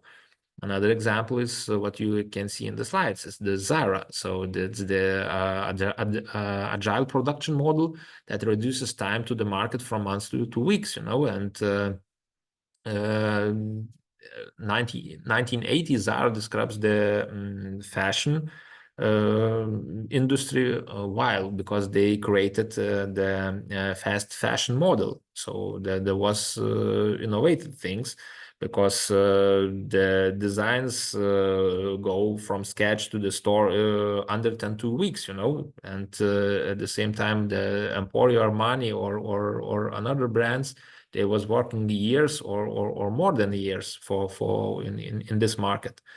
And Zara took the decision, changed to use the process innovation, and they didn't invent fashion, they reinvented the process, you know, from itself, and the process of trend. And it also enables the scalability. It means the repeating the model according the delivering, I mean the regions and teams. And innovation here is the involvement of automatization. So now they are working together, and they are using AI, they are using lean system. They restructured totally the company, but they was the pioneers, the first company who started with the with the fast fashion and another things. What was totally climbing the mind, the high ROI. ROI, it means that they earned much more money with this business model. I told you already about the Amazon. So Amazon, when we are talking about in this case, about the logistics, they used warehouse management, and they are using a lot of robots in the storages, and the management and robots go combined together. It is 30% faster. It's 30% more effective.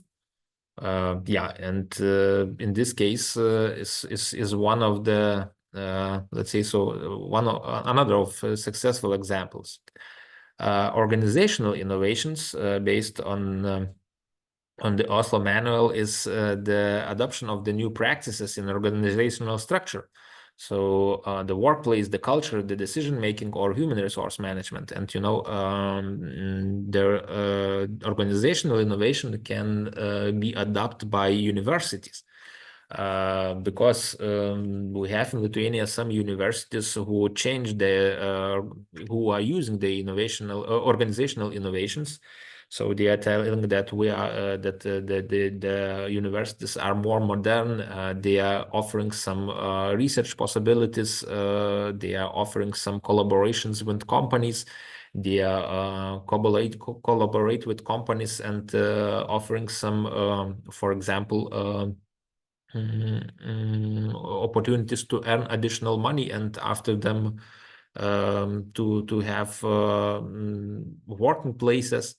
So partly is not innovative, but some university who has innovative infrastructure, who have strong partners, who has let's say so some labs and libraries, is telling you, and when you for example, like a student, have some in every lecture, you have one time per month the guest lectures and other things. So it's part of the innovation. So in this case, the key points of organizational innovations is talking about encourages agility, autonomy, collaboration. So especially when we're collaborating with another units and creating some values for end user, and at the same time for this partner. Organizational innovation often supports another type of innovation, how the teams operate. The organizational innovations increase speed, accountability, and collaboration. So these are often culture driven, let's say so, because it's based on the culture changing, and doesn't not require in this case organizational innovation does not require new products. So they just are based about new thinking, about power, about process, and you know, about the purpose. So can lead about high employee engagement and accountability. So innovation starts in this case. Innovation starts with people and organizational structure, and after that infrastructure, and defines how people operate with all these things. And when we are talking the examples not from the academical environment, we can take about Spotify.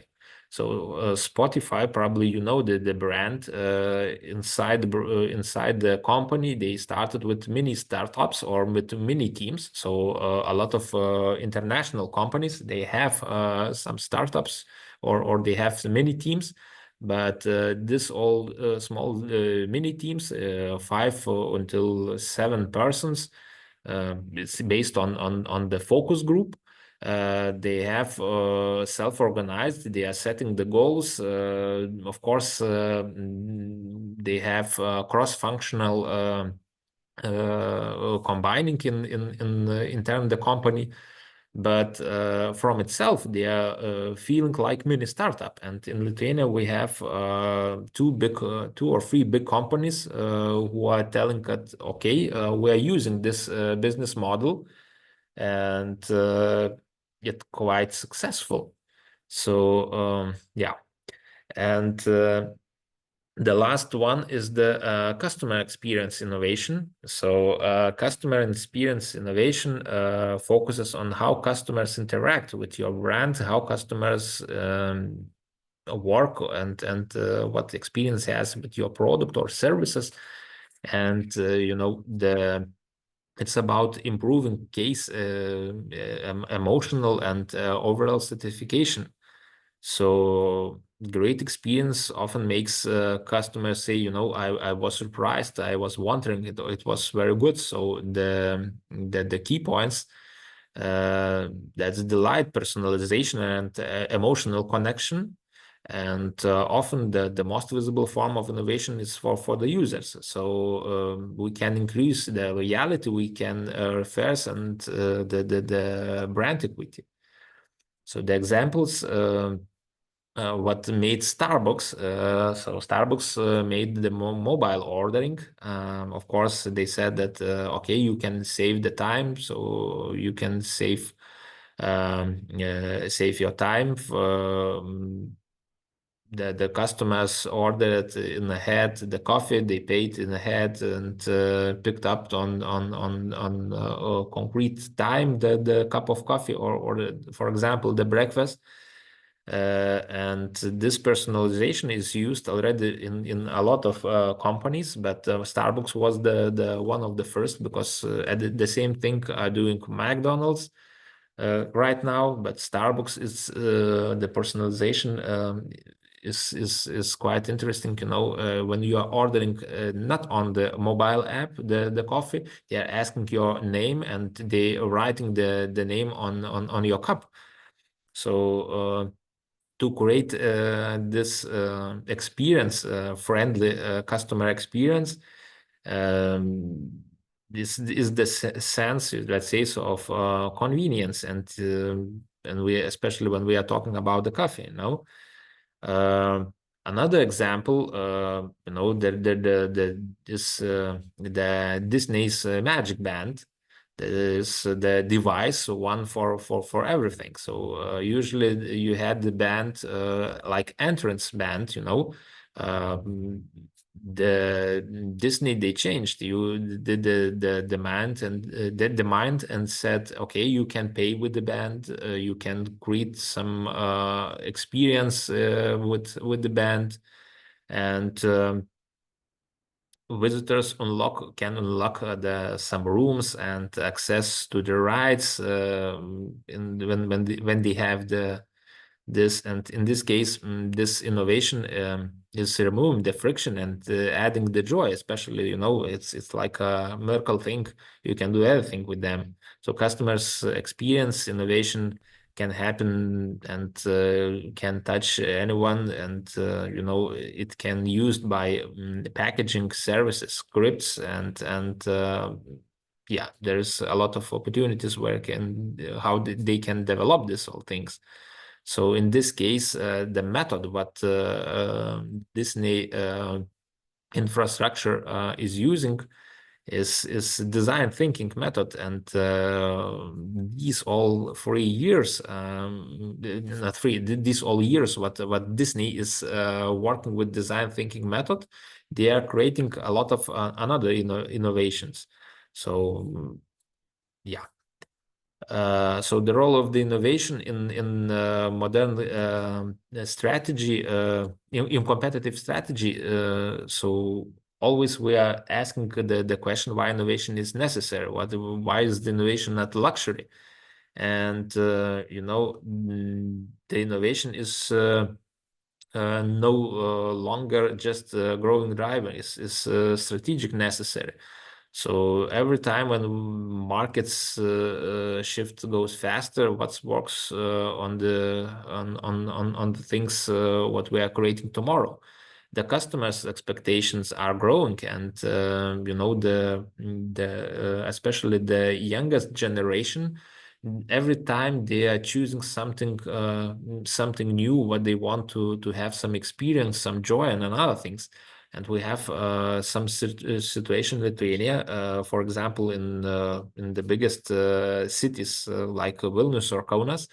The restaurants, what the people who are opening their restaurants, they should every 3 or 4, usually, not everyone, but usually every 3 or 4 years, they are making rebranding or changing totally the menu, or they're changing totally the brand, the interior, and other things, you know. And there is the situation when the youngest generation, especially, they are going to taste something to measure with another restaurants, and in this case, it's quite different to stay on the market when your potential customer tries to measure the emotions.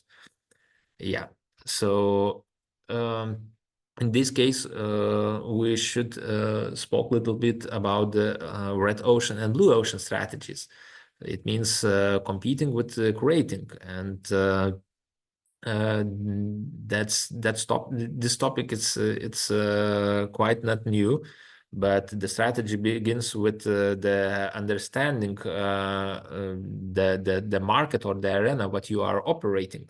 The red ocean strategy is know the market space where is the full of competitors, where the margins are shrink and pressure rises, and you know, and you are trying to compete with usually with the price.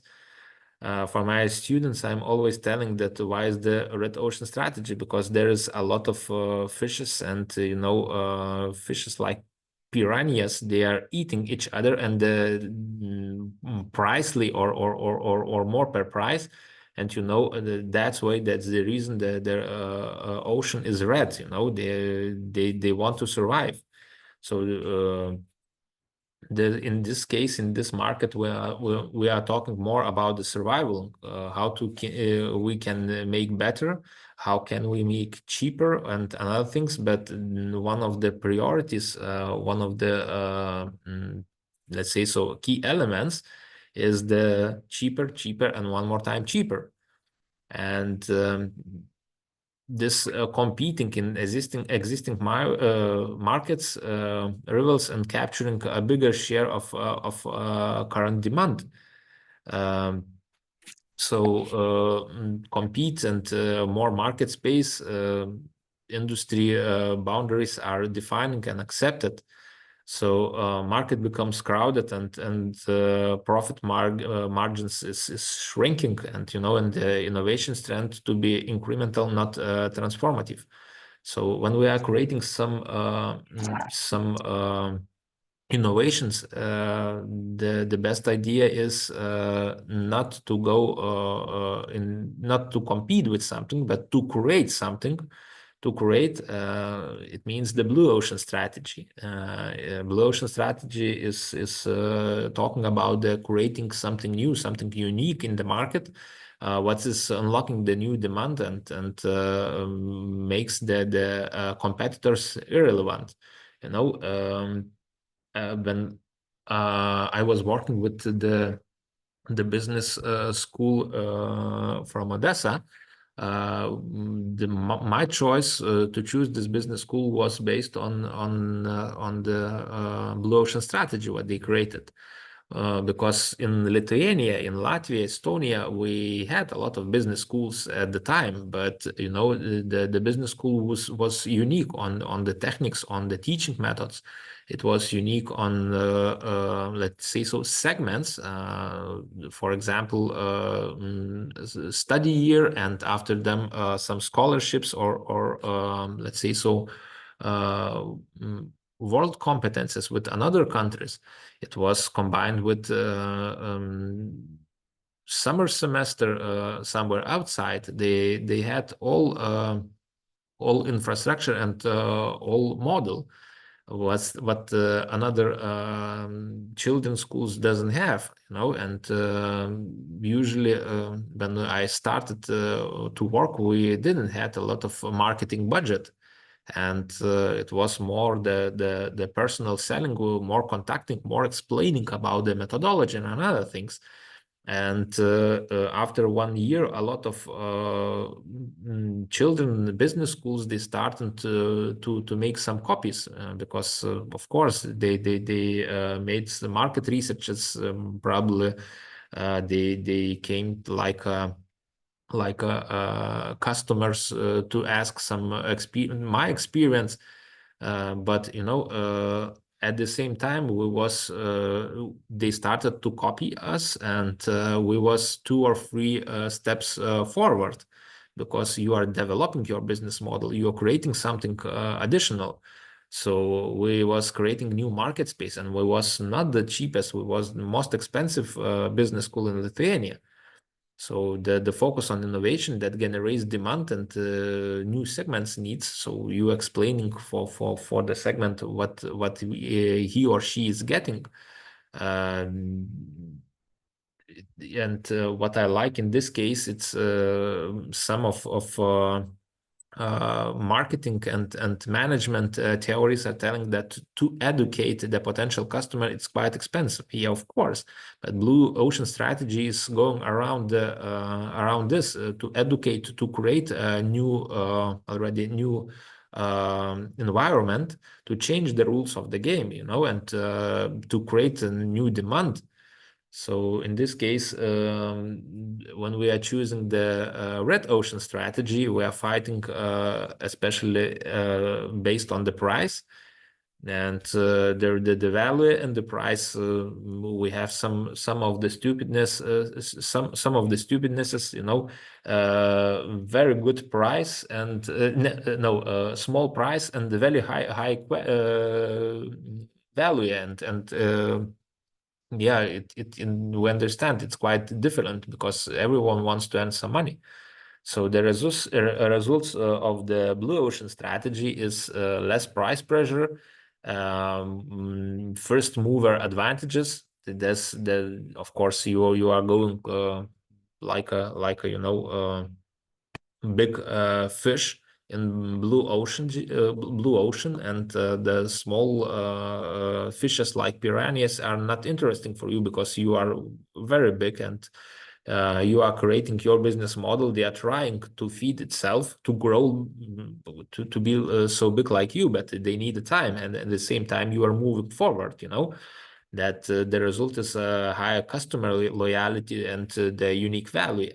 So it's not easy, but you know, it's valuable. And when we are making some comparative table of these 2 strategies, so Red Ocean strategy always is based on existing industries, you know. At the same time, the Blue Ocean strategy is based on new markets, what we can create something innovative on the market, what we don't have. You know, it was like the same situation with my first story about professional traveler. A lot of we have in Lithuania a lot of travel companies who are organizers, but they are fighting in case the prices. And the organizer who started with professional traveler, they started to educate, you know, and after them, after this project, we had another follower, let's say so. It was based on personal brand. Now it's named Makalius. And he developed the strategy what we made with professional traveler. He made the contract with Ryanair. Ryanair was created 2009 the basis in Kaunas, and in this case he made 7 trips from Kaunas, Bristol, Germany, Berlin, and another directions. And he was educating people how can they travel with the small budgets. And what does it mean with the small budgets? It means how can I spend money? How can I spend money for valuable things? How can I share the experience and other things, you know? And it's the blue ocean strategy.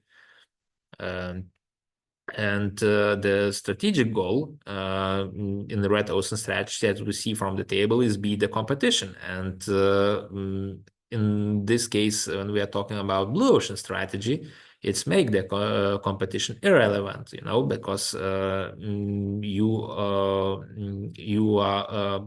I would like to say that I like blue ocean strategy.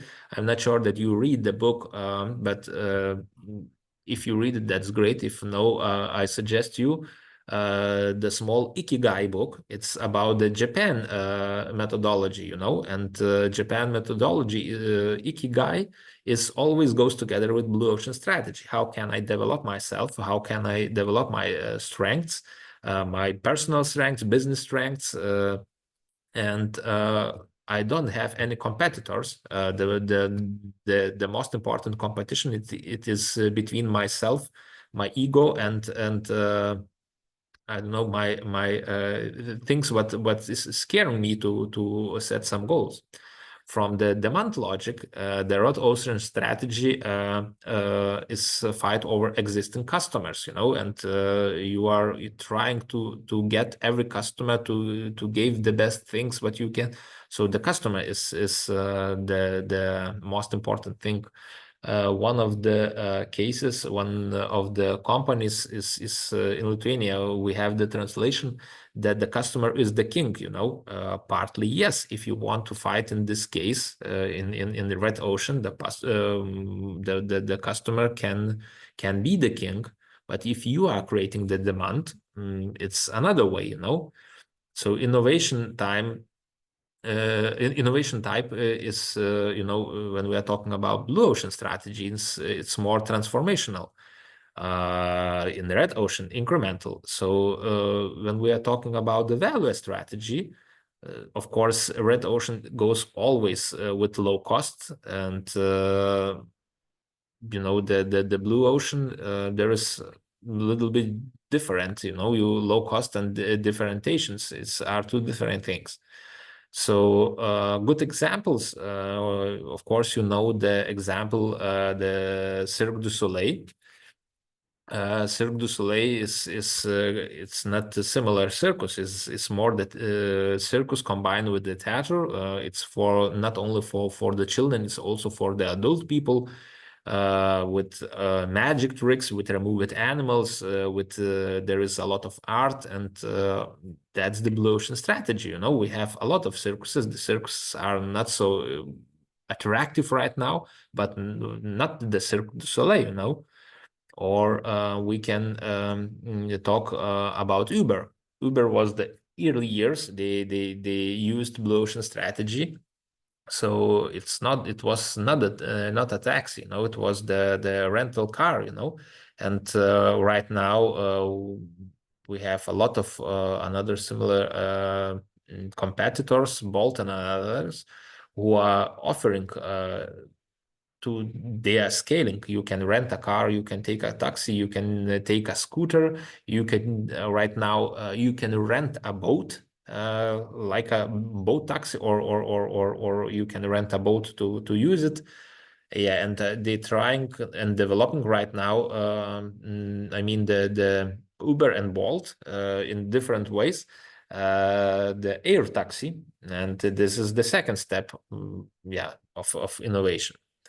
When we are talking about the red ocean strategy, of course, everyone from you know the Ryanair. So low cost, low fares airline, low cost fly campaign, and that's the model. You know, the heavy price competition. So I had the opportunity to work 2 years together with Ryanair. I was responsible from the Kaunas city marketing, and we had the contract. And you know, it's quite hard to work with Ryanair, because what does it mean, the low cost air model? No, I will give you the example. We started the campaign in Berlin, and after 1 month, they closed the flight to the Berlin, and we had a meeting, and I said we just started the campaign. We need the people need time to understand the message, to measure the feedback.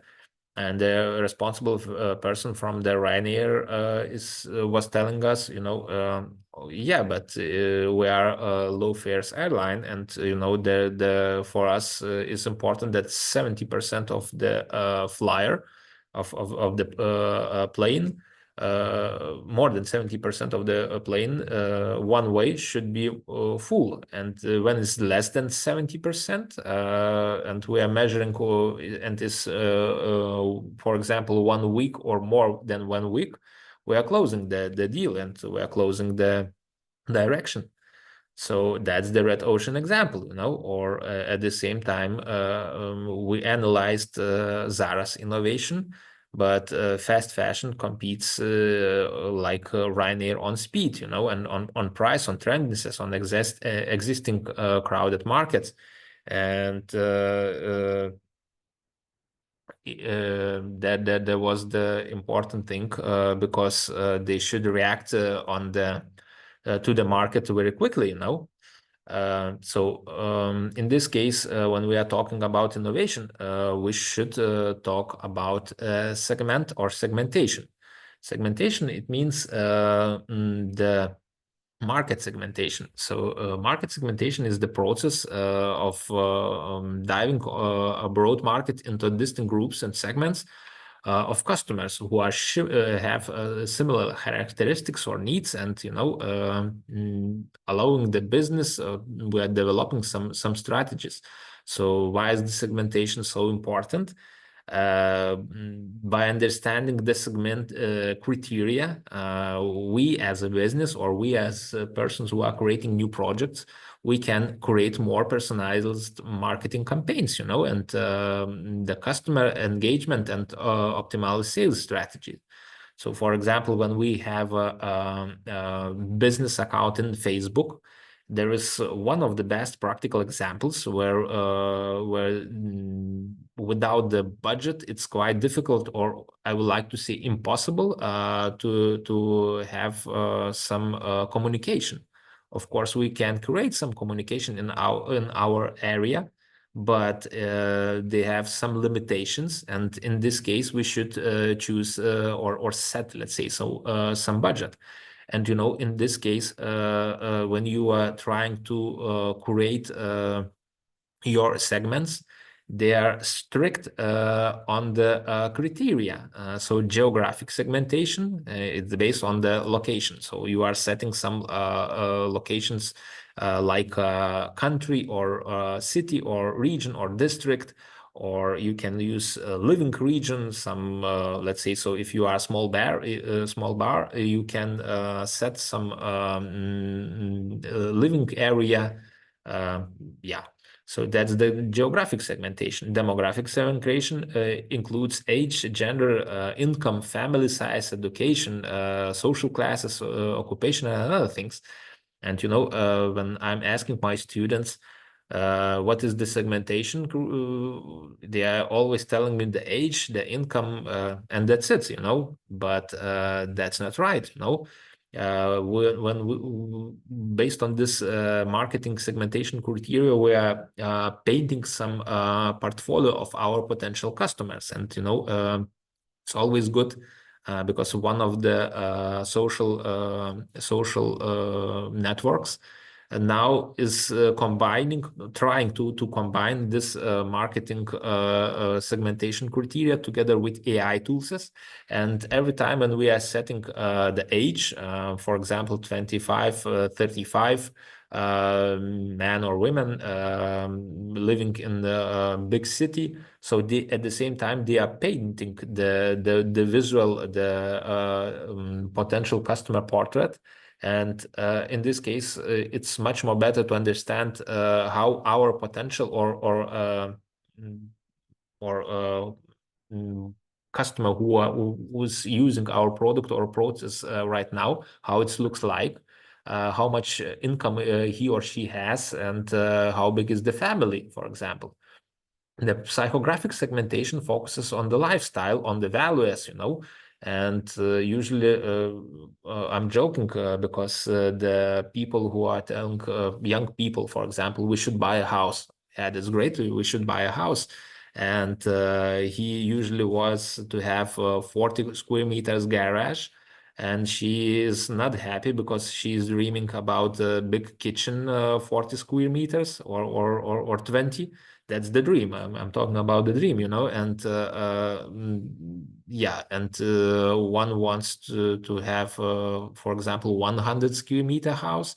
Another wants to have two, and in the ideal case, more than 200 square meters, and that's the visualization, and and they are trying to combine and build together something together, but that's why the psychographic segmentation helps us to describe the wishes, the values, and the lifestyle. Is the active person or more passive? Is book reading person or for example, audiobook liker who wants to walk some steps? And about the behavior segmentation is the fourth criteria, is based on the consumer behavior. So motives and brand loyalty, why some people choosing some brands and other things. For example, eco direction and or vegetarian direction is about the behavior segmentation. And for example, we can talk about McDonald's. The geographic segmentation is based on the location, of course, where the McDonald's has the selling points. Demographic segmentation, the targeting different groups. So for example, we can see it from the products: Happy Meals for the kids, budget meals for the students, premium burgers or burgers for the business people or for the professionals. Psychographic segmentation, it caters about the lifestyles, as we said. So that's why McDonald's has, for example, some salads or plant-based burgers. Yeah, so for the vegetarians, they have now something to offer. And behavior segmentation is focusing on the loyalty. So that's why they have, for example, the app.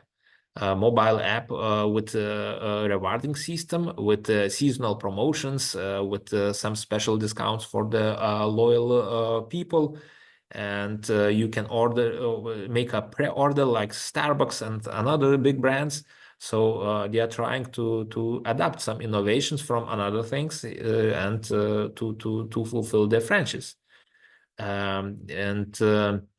There was the story about the segmentation. 12 years ago, I was working in a small college in Utana of Applied Sciences. And there was my third or fourth lecture, the topic marketing. And, I'm going to Utana, I have a lecture.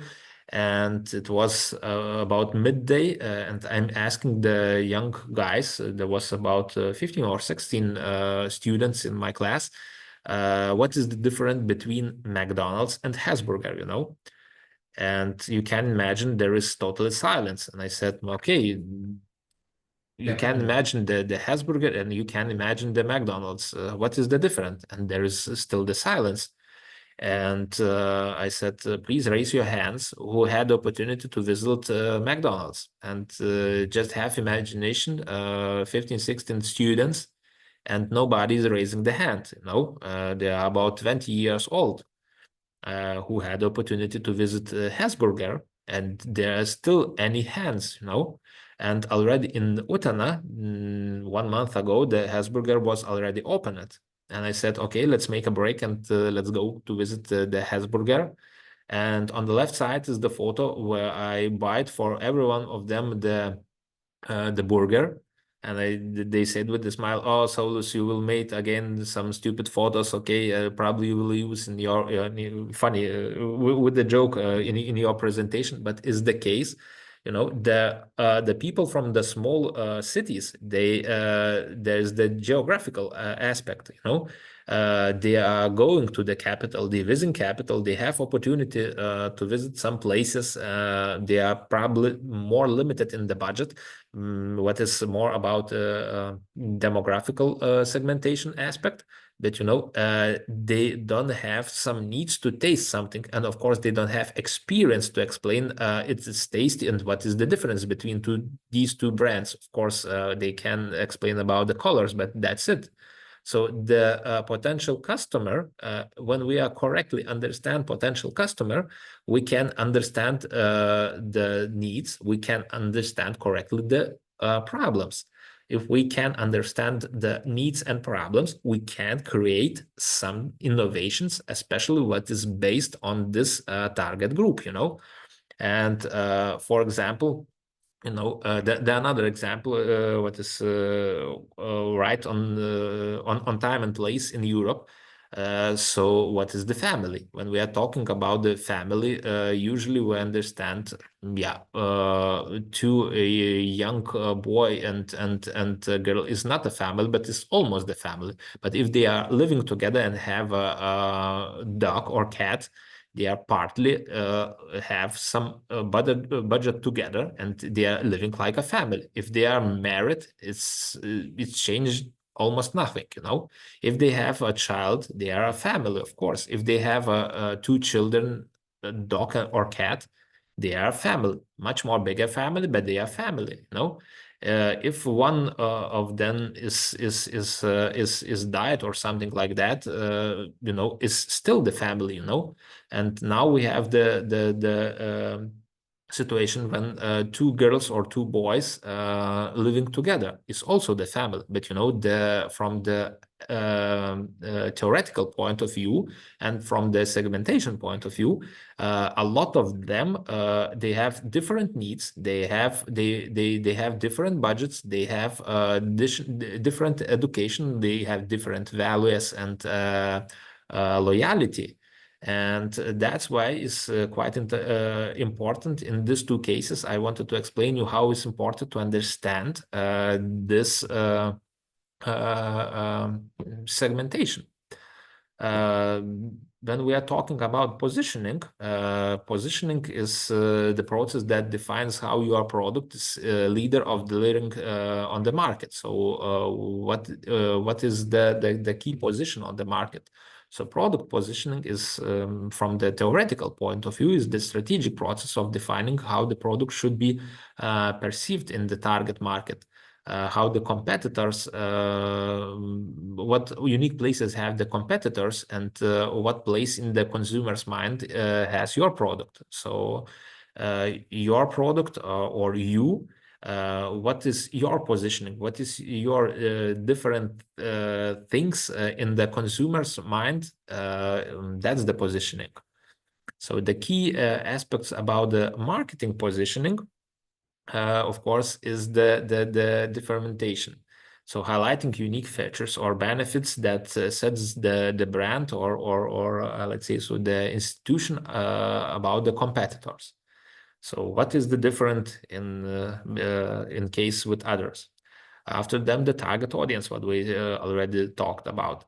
So the identifying and understanding the specific customer segment, and to after them to have the opportunity to make the positioning.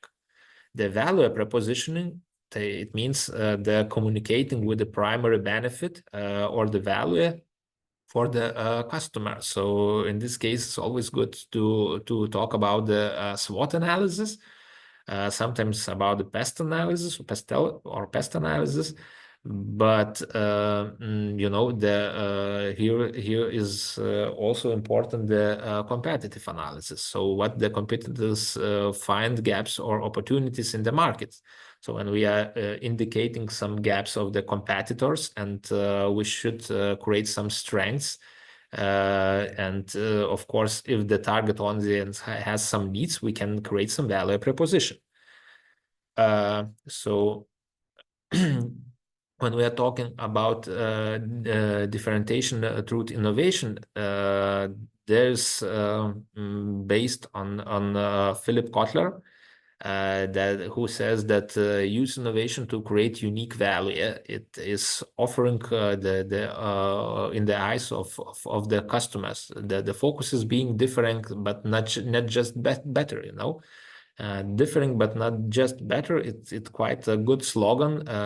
You know, some of young persons they are creating the image, and the fast fashion is choosing almost this sentence of Philip Kotler: "Be different." You know, for example, New Yorker or some of brands, they are talking about be different. You know, different, it means not better. So the key elements offer the experience our competitor cannot match. You know, or then the focus, emotional, experiential, or brand based differentiation. So innovation becomes from this point of view the strategic brand asset. And when we are talking about, let's say, people who I choose in this case to speak from Kim and Moborn, Tid Besant, Kotler, and others, how they understand this strategy aspect. So the example, for example, it can be Apple. Apple position in the products is like a premium, like a leader.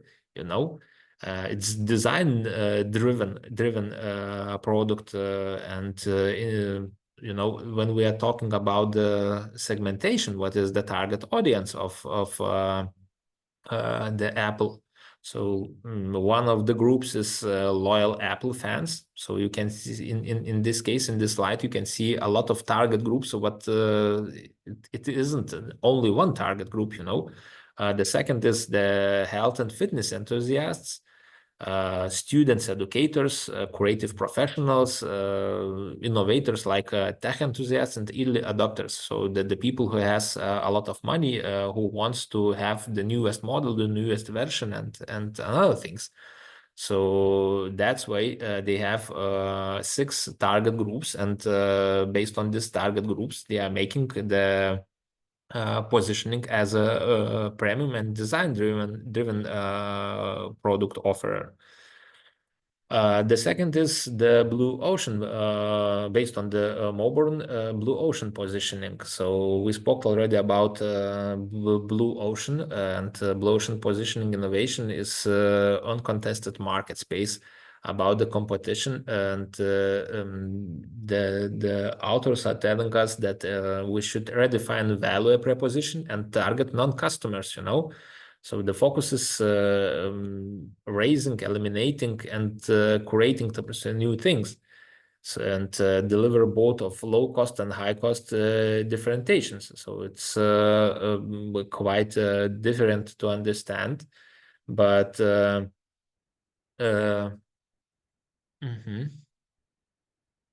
sorry, because I'm sharing the slides, so I can see only the slides. So if you are trying to send something, everyone will see this. Yeah. So the examples, the same Cirque du Soleil. So they eliminated in the latest etaps the animals and added theatrical artistry. So they are creating new category between circus and theater, what we already spoke about this. And, you know, it's quite interesting sometimes to read the practical business cases and theoretical business cases. In this slide, you can see the business model Canva. There was analyzed how they made this business model. The disruptive innovation strategy is about introducing simple, cheaper, and more accessible solutions. So you know, the targets understand or low-end market segments and then move disrupt increments. So key elements in this case, the innovation starts as inferior in the mainstream teams and improves over time. You know, this focuses on market accessibility and affordability. So it's based on Christensen. It's not a new strategy, but he is talking about long-term positioning and is based on redefining value and expectations. So it's not about, let's say, so Ryanair. It's much more for 3 or 5 years long-term strategy. And for example, we can analyze the Netflix and Blockbuster. So they started with the DVD mail rentals and then moved into the streaming and content production, you know. And there was there's the numbers of the subscribers, and you know there's quite interesting to see the transformation. And one of the strategies is our open innovation ecosystem positioning. So the position of your organization is an innovation platform or hub, leveraging external knowledge and collaboration to co-create value. So in this case, the innovation, let's say, so is not limited to R&D hub.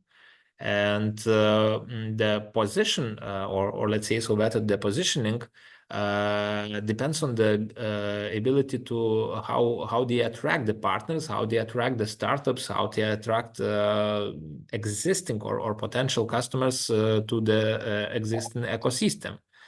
And the value is get generated collectively, not individually. You know, they are working like Intel, you know. The foster developer ecosystems, and they have knowledge brokering.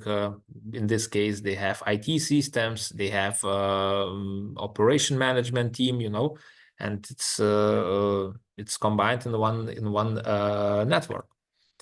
And sustainability driven innovation positioning, it's the position innovation as a tool to solve the environment on the social problems, you know, aligning with the sustainable development goals and consumer value. So of course, as we see in all this positioning strategies, the consumer values is one most of important things.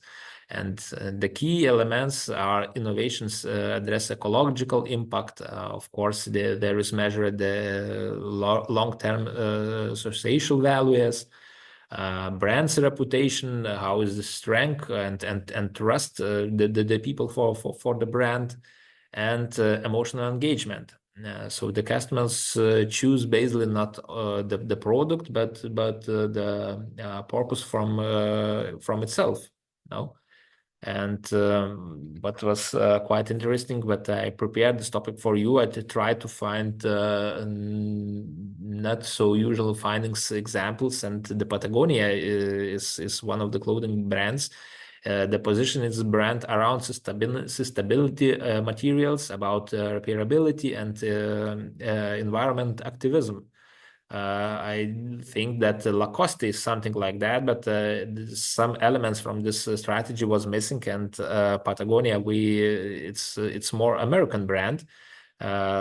Some companies, they are trying now to deliver it to the Lithuanian and Baltic countries, this brand.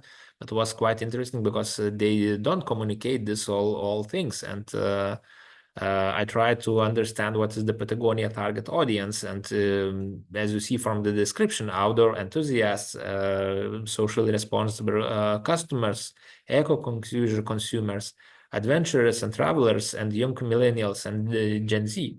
So in this case, when I went to the shop and asked what is the potential customer who should buy, the salesperson told me that about the adventurers and travelers and Gen Z, but not about the rest.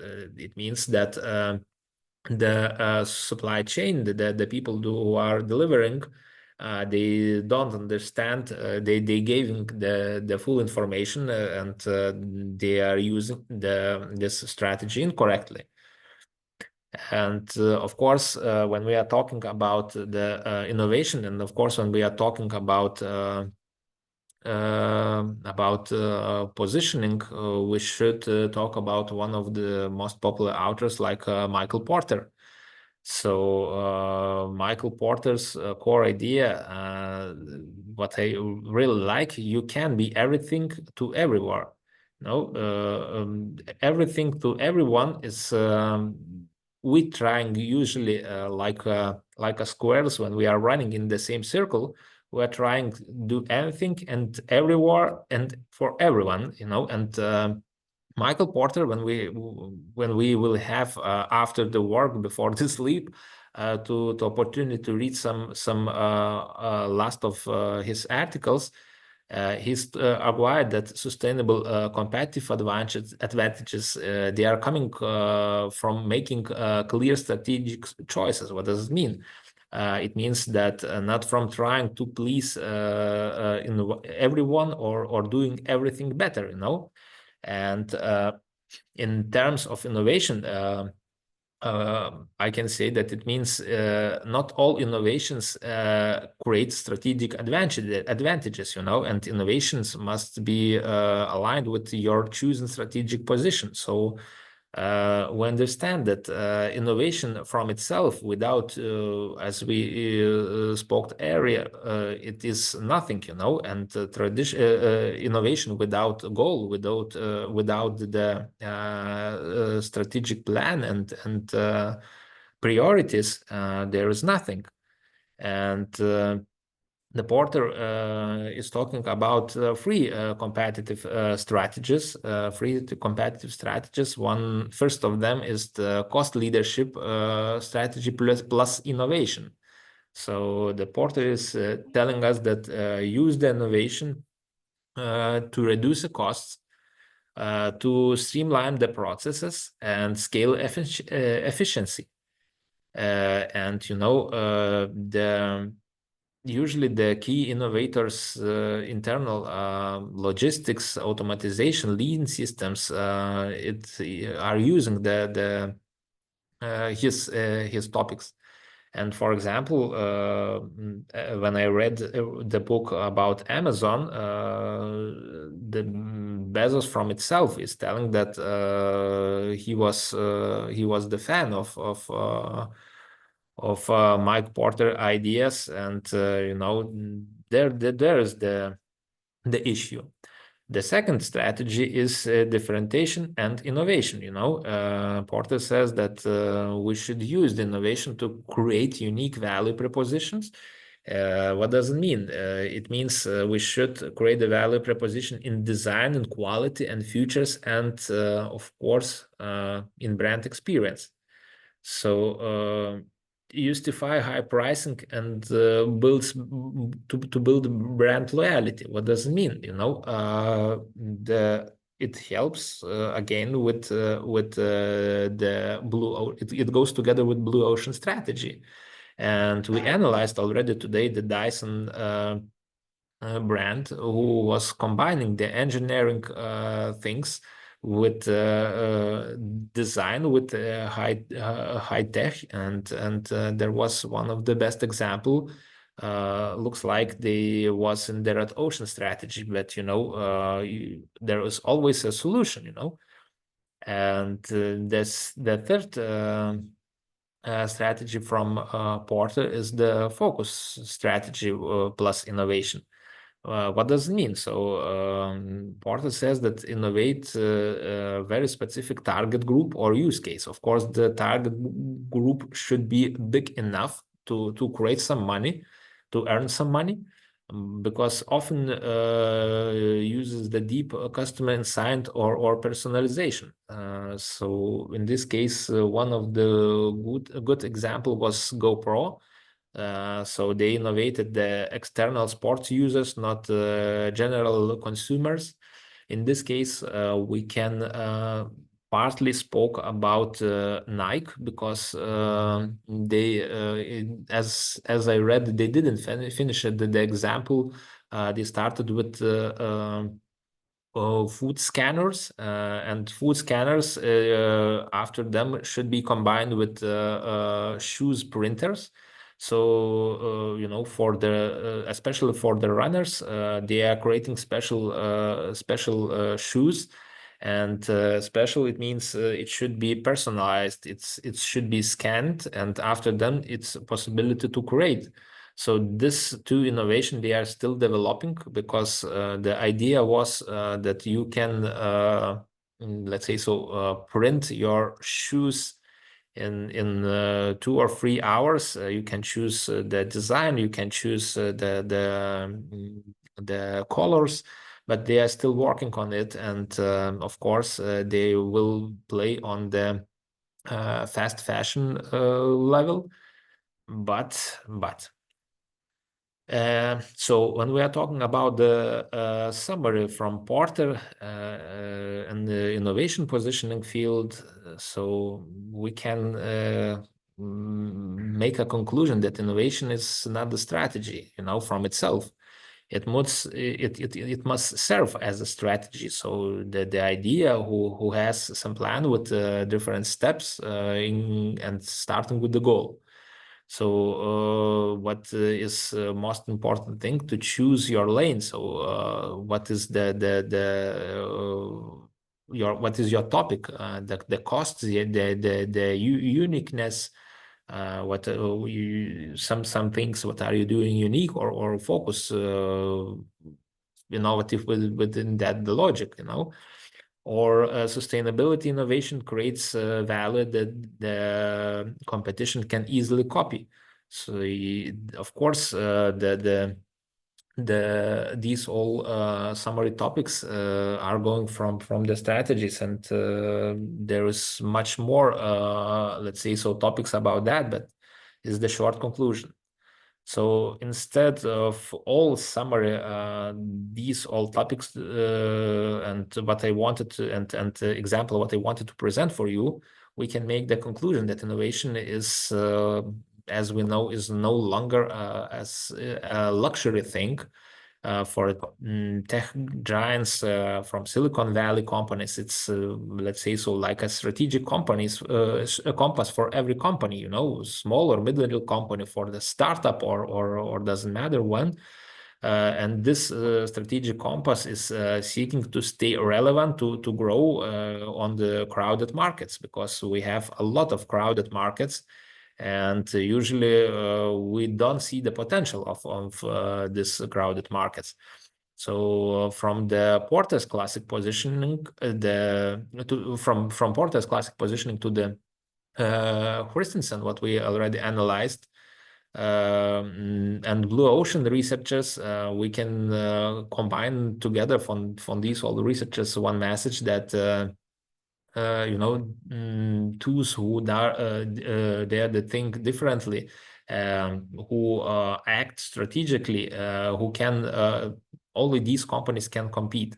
They redefine the rules, they redefine the games, and you know, the most important thing in this case is to stand out, to escape the sharks. I mean the blue ocean and the red ocean strategies. It is we should climb from the bottom, but there was the examples, and open the door for the collaboration. I mean the collaboration between the countries, between like a project like this, or even save the planet. We spoke already about innovation models. So there's the most important thing when we are talking about the innovation and positioning. And totally to the end, I wanted to share one idea from Carl Jung, you know, the perspective of innovative people. So no of them requires a flying car, no one requires the R&D lab, you know. They are usually starting with the simple question: what if we looked at our value differently, you know? And I'm pretty sure that everyone from you are very rich with the knowledge what you have inside. Everyone from you are rich what you are creating in your environment. Everyone from you are rich because you have the opportunity to share your experience with people, with young people, with people of another countries. And only one thing what we need is together, especially also in this project, to look differently, to create our values. And I'm pretty sure that we will create new innovations as a project results. Thank you very much. Thank you, Saulos. Katerina, just want to say some words for participants, and I just share one slide. Actually, we need to explain the rules and requirements for this training, but I see that we do not have a lot of time. So just notes, please. I just point out that I will send today the Zoom link for registration for all these training program, because we use today official Satu Zoom. So you will get the letter from me, and here you will have the opportunity to write your name and surname and your email, official email that you will use all days during these 2 months. Moreover, you can write me on my mail. I ask extremely to use just my mail, not phone, not whatever else, because there are a lot of people. Today, this open session visited more than 300 people, and during this session, I answered a lot of letters. I just ask you to write on my mail.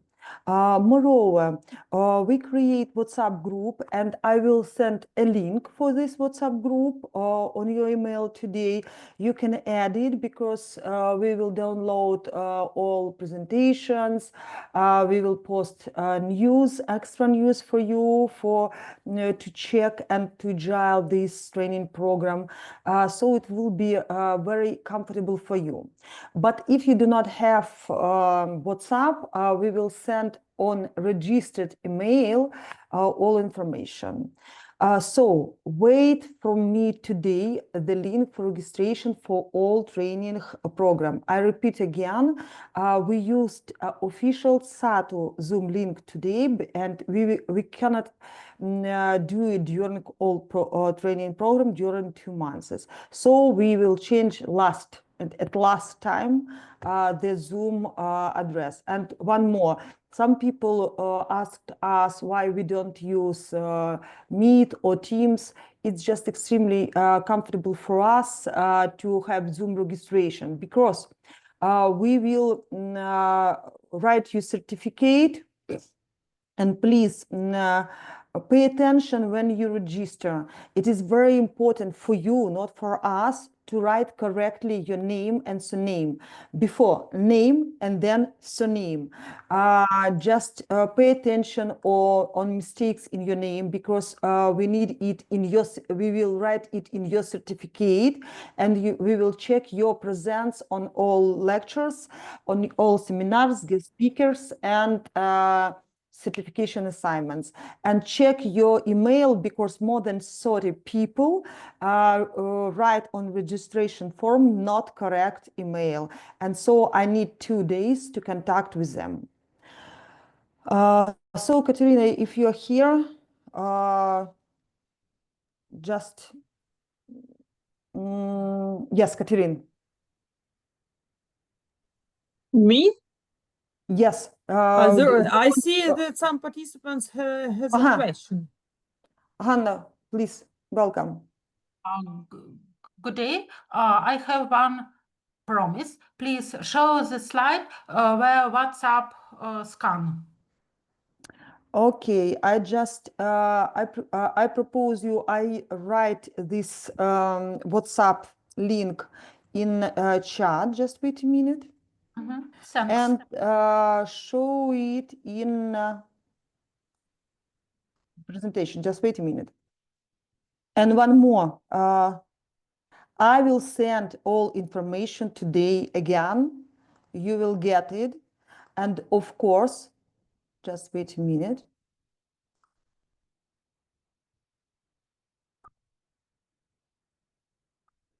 You have, I think? Yes, you have. And of course, you will get all presentations in WhatsApp and your email.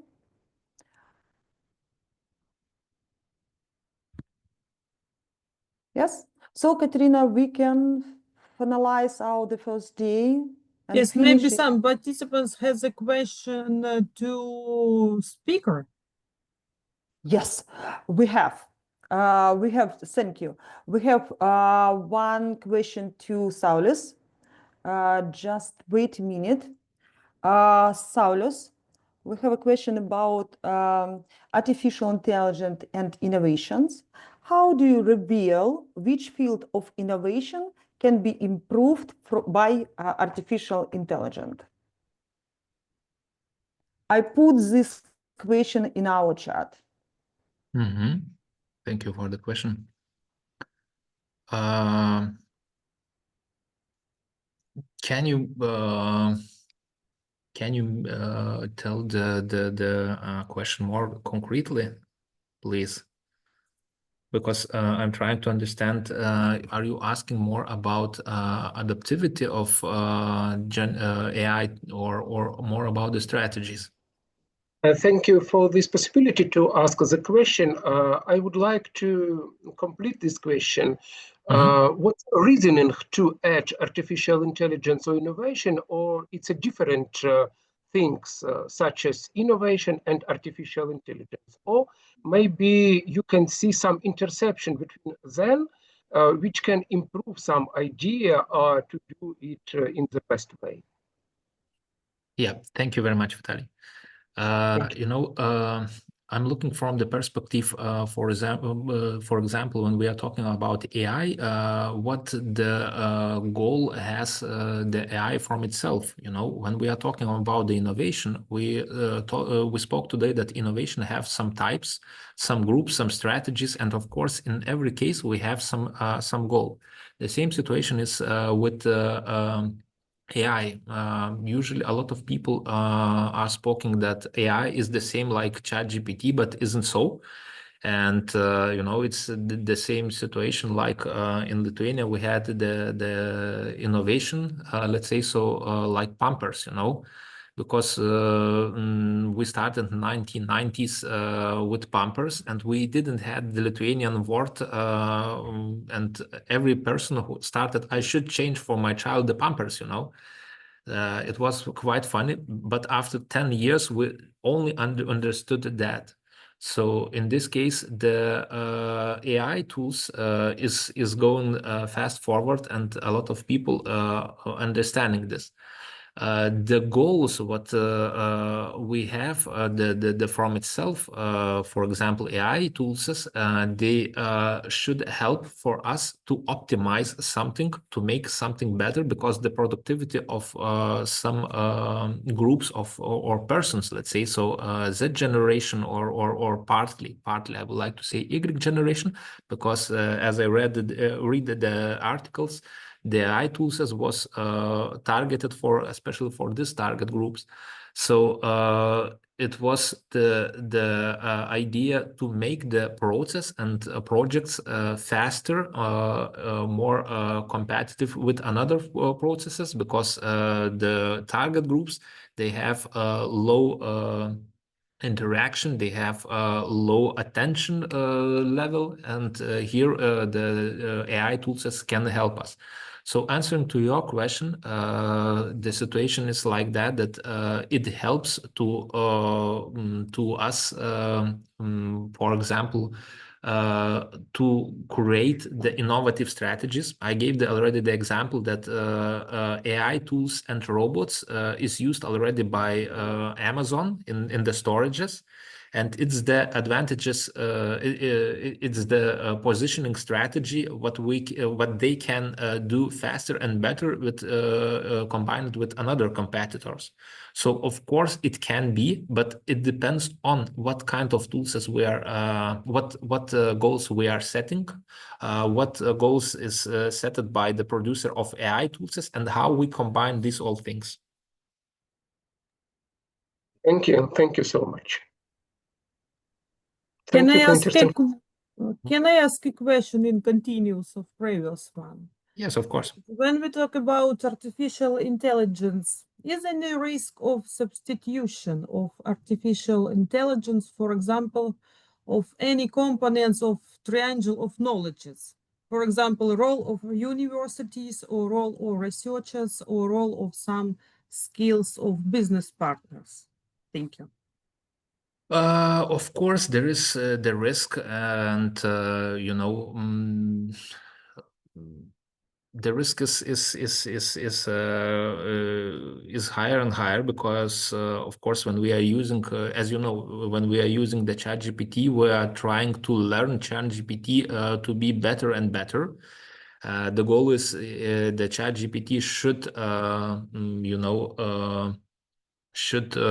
help us in our usual processes, but in this case, what I see in a student environment, they are trying to use. They are killing their creativity. They are making some tasks with AI tools, and there is the first risk, there is not about the fight who is smarter, the AI, but we are I mean the last two generations, they are more closer. They don't develop management. If they are using ChatGPT, they don't develop the management IQ. They don't develop emotional Q. They don't develop teaching Q. Teaching Q, I mean, to explain some things, to share the experience. And a lot of another cues they don't use. And in my case, I think there's the first red button in our environment is the same thing like smartphones.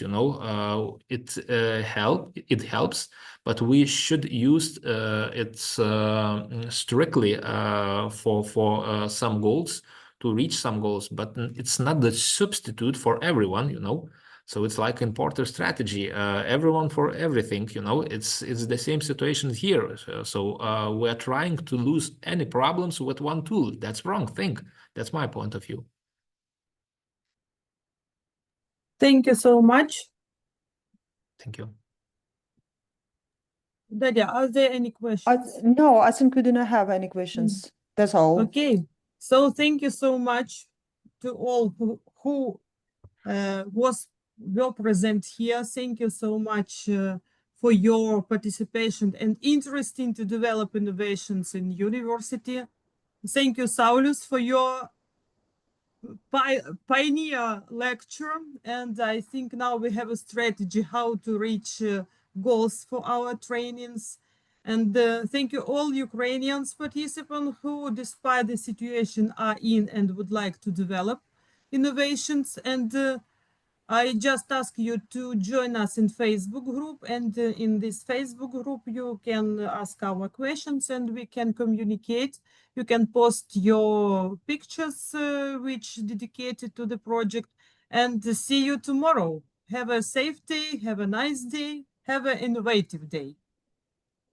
Thank you for listening, and thank you for the questions.